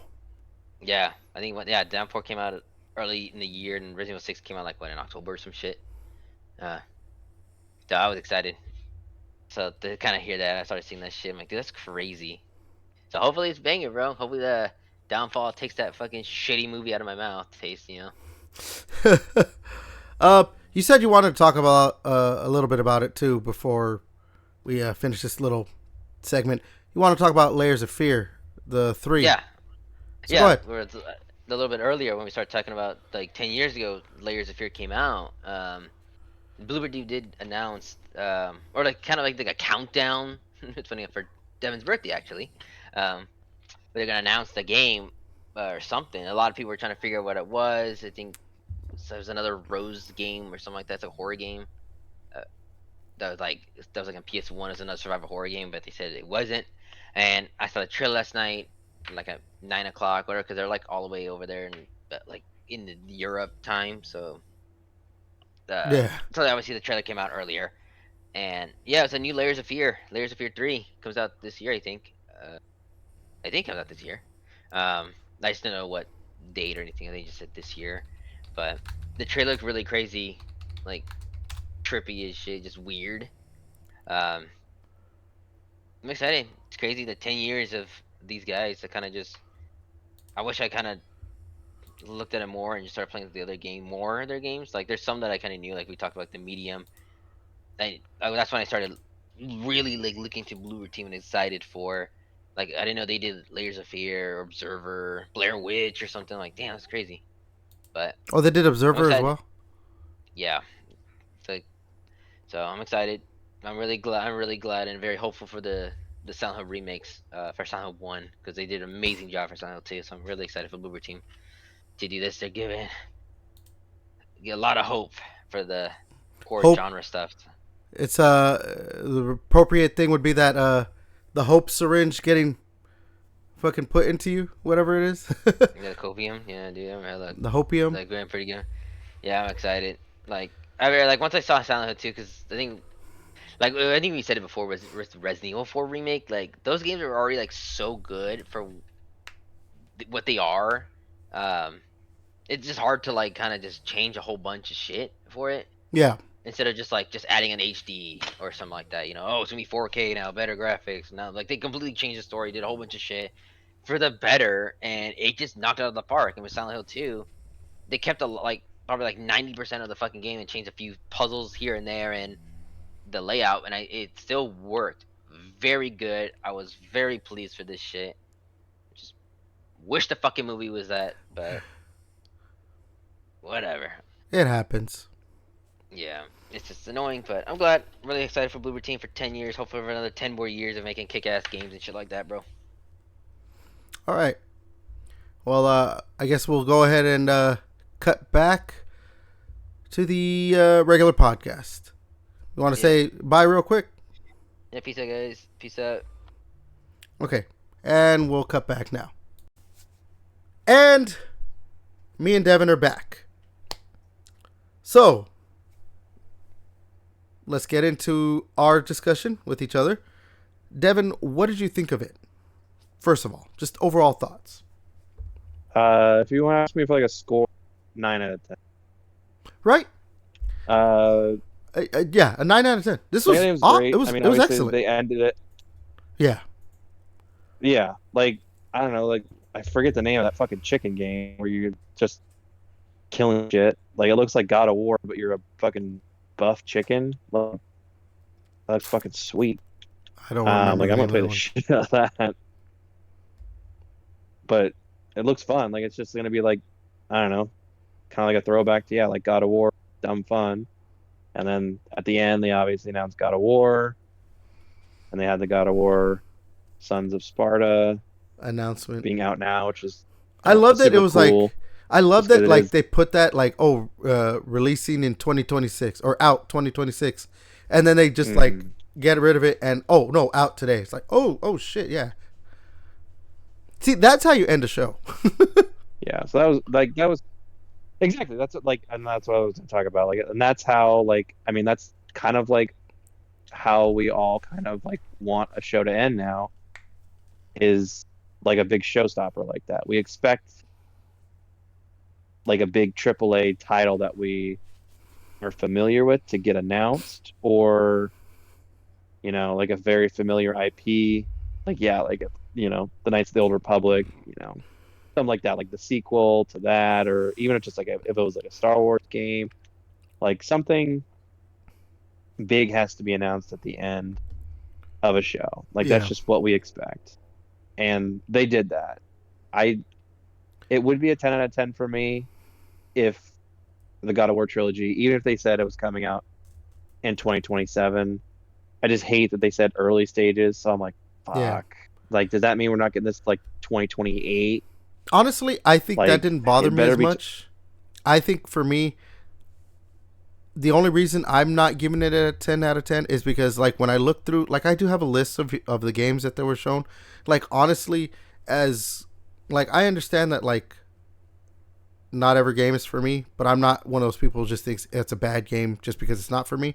But at the same time, a lot of the games Yeah, were like, not and I for was me. gonna bring up like, yeah, like I was gonna bring up like Metal Gear. We talked about, I'm pretty sure on last week's podcast, how like Metal Gear Solid 3 was still stuck on the PS3. Like, that's Metal the Gear Solid only way you 4. can play it. So now the fact that, yeah, sorry, Metal Gear Solid 4 was stuck. I was thinking PS3. It's stuck on the PS3. Um, but like now that's coming out to modern consoles. So like that's a huge W for Metal Gear fans. Yeah, and Like, I'm super not excited for about me that. because, yeah, like I don't care about that, but that's huge. I mean, like I know people have been asking about that for For not a long forever, time. but I mean like Oh, no, they've been asking for a for a long long fucking time. I time. mean, like they've been porting. I know it's not Sony, but I mean like I know, like, I mean, obviously we talked about, we like Last of Us gets ported over every other week. There's Yeah. some new version, and you have like people clamoring about these ones that are stuck on older consoles and stuff. So getting that ported over is really cool. Like, that's awesome for those fans. So there was a lot of cool announcements.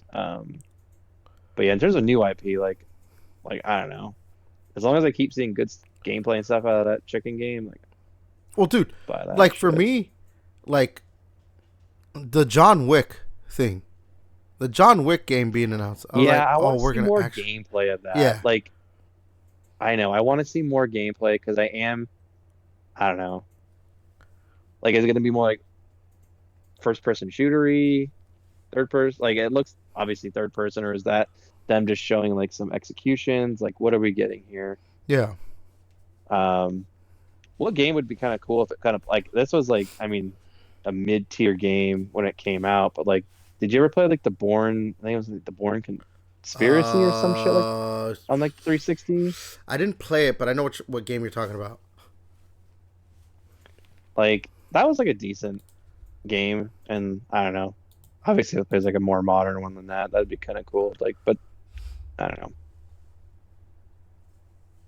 Yeah, so I don't know. Like, yeah, like John Wick's a great fucking IP, and they got Well, Keanu. it's tailor made for a third person action game, and I'm just surprised it took so Yeah, long. Cause I watched a video recently on like John Wick games. There was like a VR game, and then of course we had that John Wick hmm, Hex. Is that what it's called? yeah, That like yeah, that's that yeah, strategy game. But we never had like we haven't had a third person action game. It was kind of weird that like that yeah, it took so long to actually get that. So it's being made by Saber Interactive. So I mean, those are the guys that did like the Warhammer game recently. They know what they're doing. Like when it comes to third person action, I guess. What was it called? Space Marine.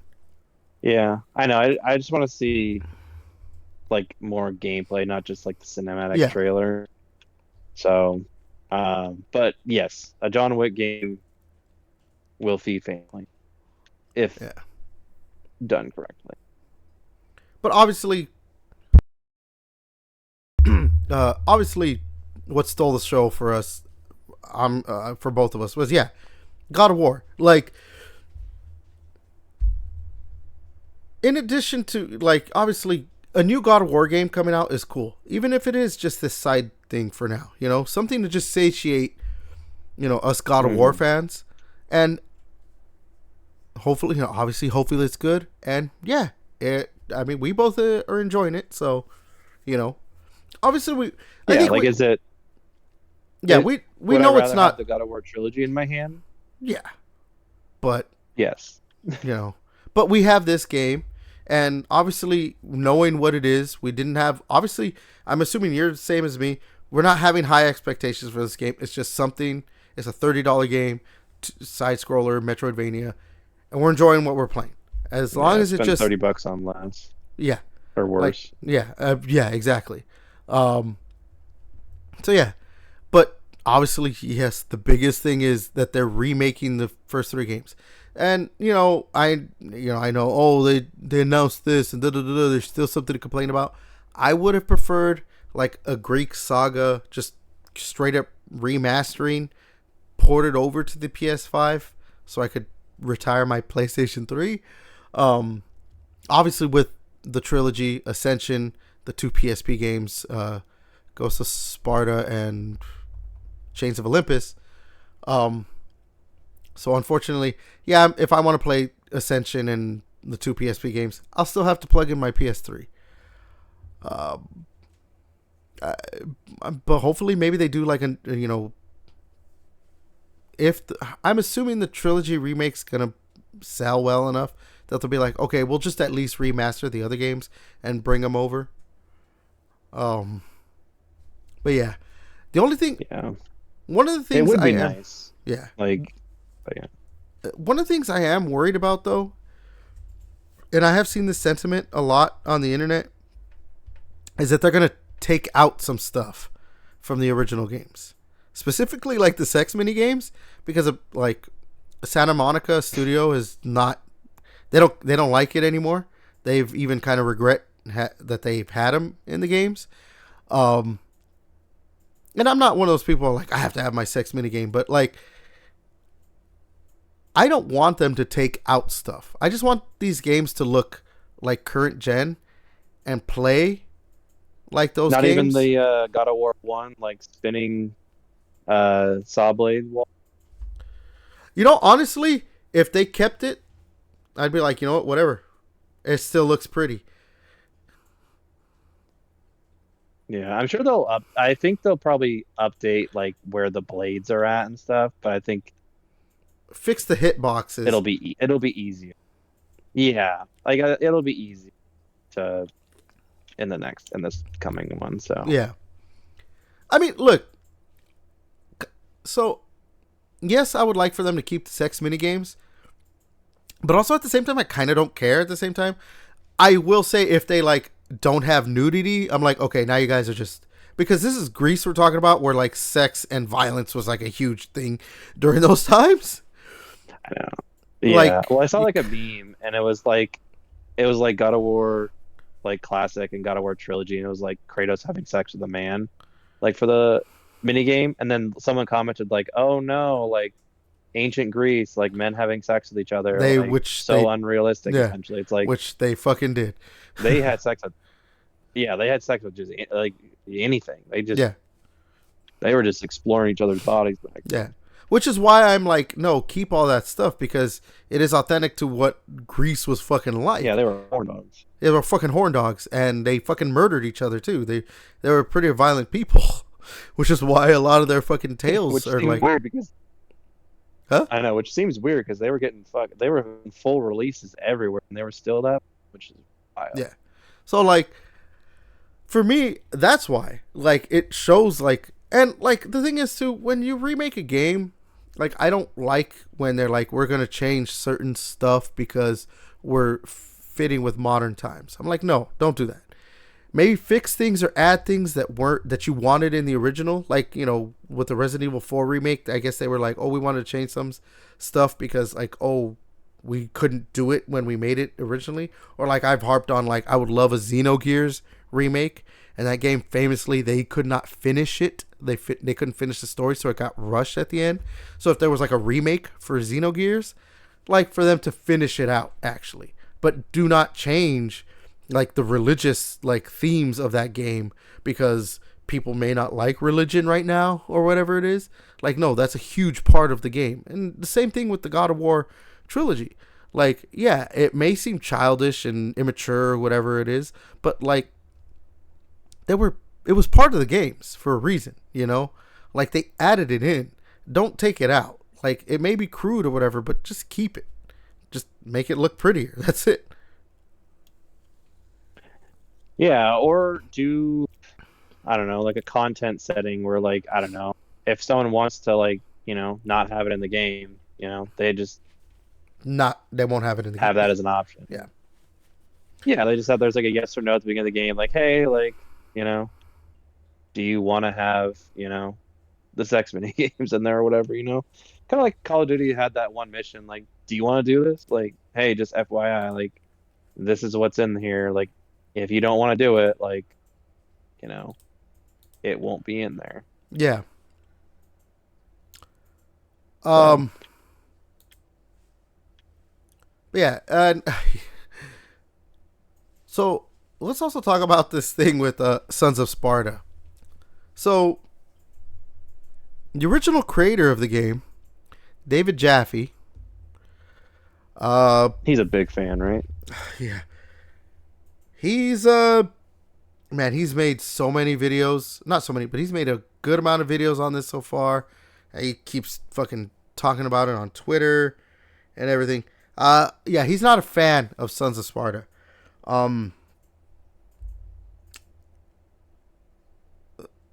Yeah. So JJ put this in our Discord, and so these are some of his quotes. Because I don't remember everything he's fucking said, but yeah. Avoid this shit at all costs. This is not God of War. Why make him a generic, boring kid? It's an insult to the fans and the people who worked on the original games. I don't understand why this exists. If you took the name God of War off, nobody could find this character appealing. It's a stupid idea. Fans wanted something like blasphemous, violent, bloody, and serious. Instead, we got a generic kid like we're watching a show on Kids WB. Now, he's been critical of like the newer God of War games too. God of War 2018, God of War 2018, and God of War Ragnarok, because he didn't like the direction they went with Kratos' character.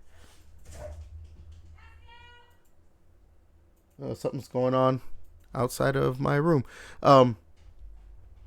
He didn't like the direction that they were going with the character. Now, he has said that he's walked it back and actually does enjoy those games now, the new Norse games.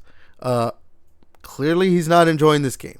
And it is because basically the same thing. They are more focused on the story and building Kratos as a character, which, I mean, they were doing in the original games too as well, but like they're trying to be more dramatic, I guess. I mean, basically, he was like, he mad. Yeah, he mad was like basically the development in the first three. Like, he was just mad. Well, yes, in layman's terms, he was, but like there was dramatic moments in those original games. Oh yeah, but they really went. Aries, they really went. Yeah, tricking him and all that shit. But yeah. They really went toward the dramatic stuff with the Norse games, and they've continued with this, like, building up the relationship with him and his brother Demos, which was talked about in previous games and was a central point in Ghost of Sparta, but they obviously want to explore more. I know it's like, oh, so you want to make you're building this game around his brother. Can you give us the game with his brother in it as well, like the PSP version, like remastered? Yeah. So yeah, he's just gone on, like he was on a podcast or something with Colin Moriarty, still talking about this. He's like, he put out another video I think today saying like, look, this is why I'm not salty about it. It's like, if you're not salty about it, you probably wouldn't put a video talking about why you're not salty about it. Yeah. So yeah, look, you and I have both said this before, like, we do love those games, the Norse games, but obviously we enjoy the original games more. And it is what it is. Like, that's the direction they're going in. And I mean, he may not be a fan of it, but it has resonated with enough people. I want to say that. Yeah, I mean, and the fact that we're getting a trilogy remake is, I don't know, as at least, I don't know, it's not like good enough, but at least we're getting that to like, and remind all these people that, around them young kids and the younger generation that don't know about our game and in our old days, our old grandpa days. But like Yeah. this was grandpa's Kratos. Like this is our I mean, like I'm looking at the so sales. God of War 2018 sold 23 million units. God of War Ragnarok only sold 15 million units, so it did do worse. But like those games are the two highest selling games in the franchise. God of War 3 is at 7.6 yeah. million. So like even God of War Ragnarok doubled Yeah, and like basically. yeah, and like the PS2 had 10 billion sales, so Yeah, it's not like there wasn't people to play the thing. to buy, yeah. So like those games resonated with, and again, look, I love those games.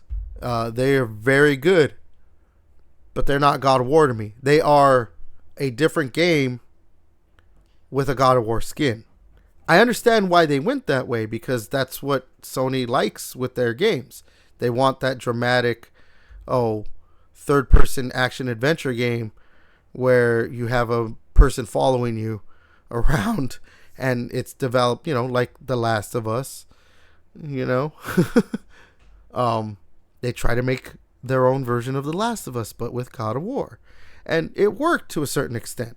God of War Ragnarok, I will say, maybe a bit too long, but, again, Too it is what it long. is. Didn't really do much different than God of War 2018. Like scale was like in terms of scale, like it felt like I don't know, the same shit because it was Yeah. built for PS4 and PS5. Yeah. So that was like my main issue with it. I was just like, dude, this feels like I wanted like a leap. Like, cause like when you played God of War 3, you were like, oh shit. Like I thought God of War 2 on PS2 Yeah. was fucking awesome. But like you're starting out on like fucking Poseidon. And which I know they've talked about this. Like they couldn't do like the big boss fights because of like The way the camera the angles and over the shoulder. the one I'm just take like, kind of that thing, fucking yeah. sucks.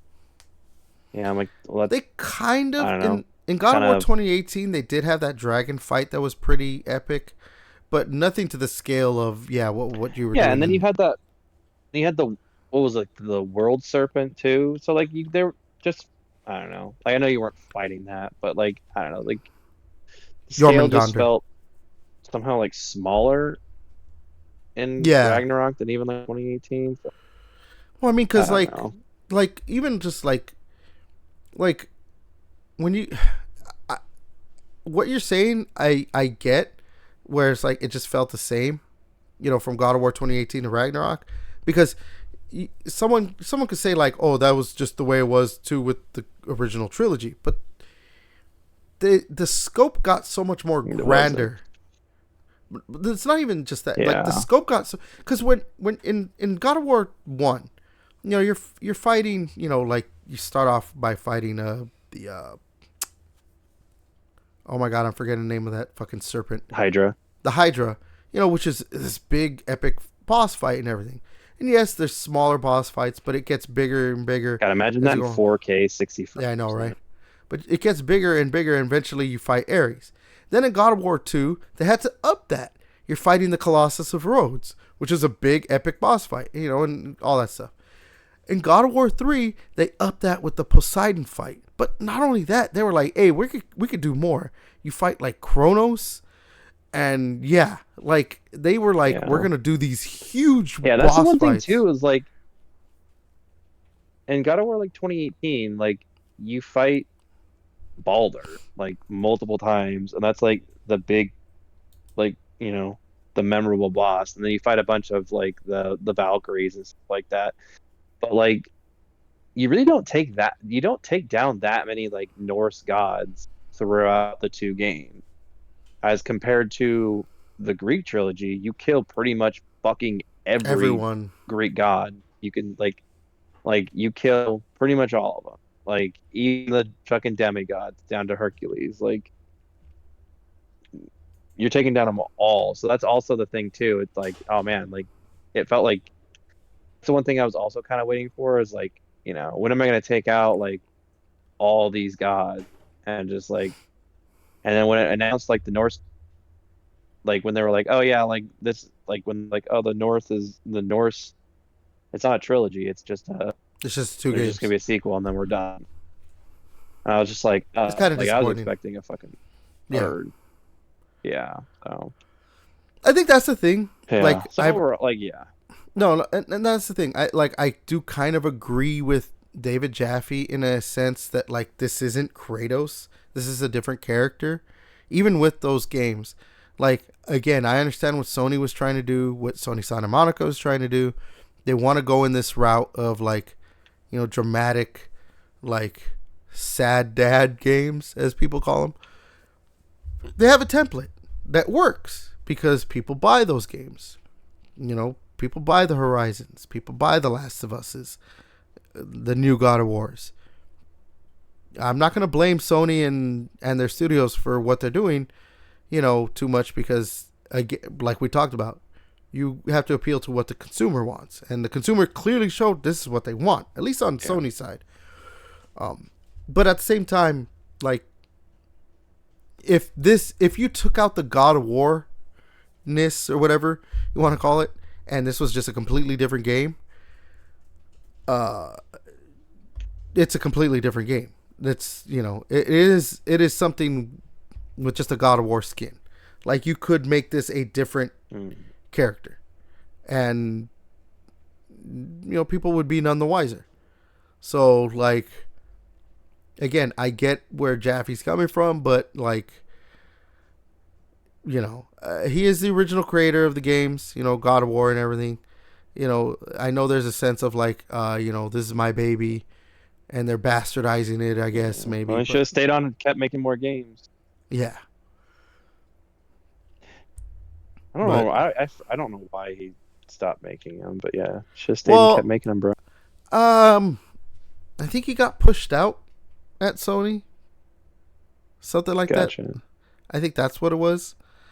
I mean, like, because he didn't just make God of War. I think he made Twisted Metal as well. So, like, yeah, I also think he made Sony a good amount of money. He also did something else too. Like, he made like one more game for them that was on the PS4. It was that like free to play game. I'm not remembering what it was called. Like something with death in it or dead or something. Drawn to Death. I think it was free. It might not have been free to play. I but don't even remember that one.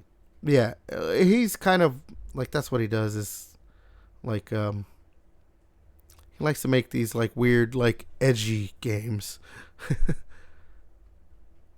Yeah, like again, I get where he's coming from, but it's just like at this point too, the thing is he's not been there because I mean he did the first God of War, but like Corey Barlog took over the second game. Stig Asmussen did the third game. Like, he's not been the guy behind God of War since the first game, because the only person who's actually done more than one game is Corey Barlog. So if anything, it's more Corey Barlog's franchise now. So I don't know. I mean, he doesn't enjoy Sons of Sparta. I'm enjoying it. I think also at the same time, the thing is, I kind of don't expect Sony Santa Monica to make God of War the way it used to be. They want to do the dramatic games, and even in a 2.5D side scroller, whatever it is, they're gonna do that because there's a heavy focus on the relationship between Kratos and Deimos and the story in Sons of Sparta. So this is where they're going. This is the direction of the studio. Yeah, I know. I am kind of bummed that we still don't have like, the next mainline God of War. Like, we don't know officially. Like, what are they doing for the next God of War? Like, is he going to Egypt, which has been very heavily rumored? Like, are we getting a Atreus spin-off game? Like, what's going on with where Kratos is at right now. Like, Yeah. where are we going with this character? So, if you're listening, Sony, that'd be cool if you guys could talk about that as well. You just give us a hint. So, yeah. Yeah.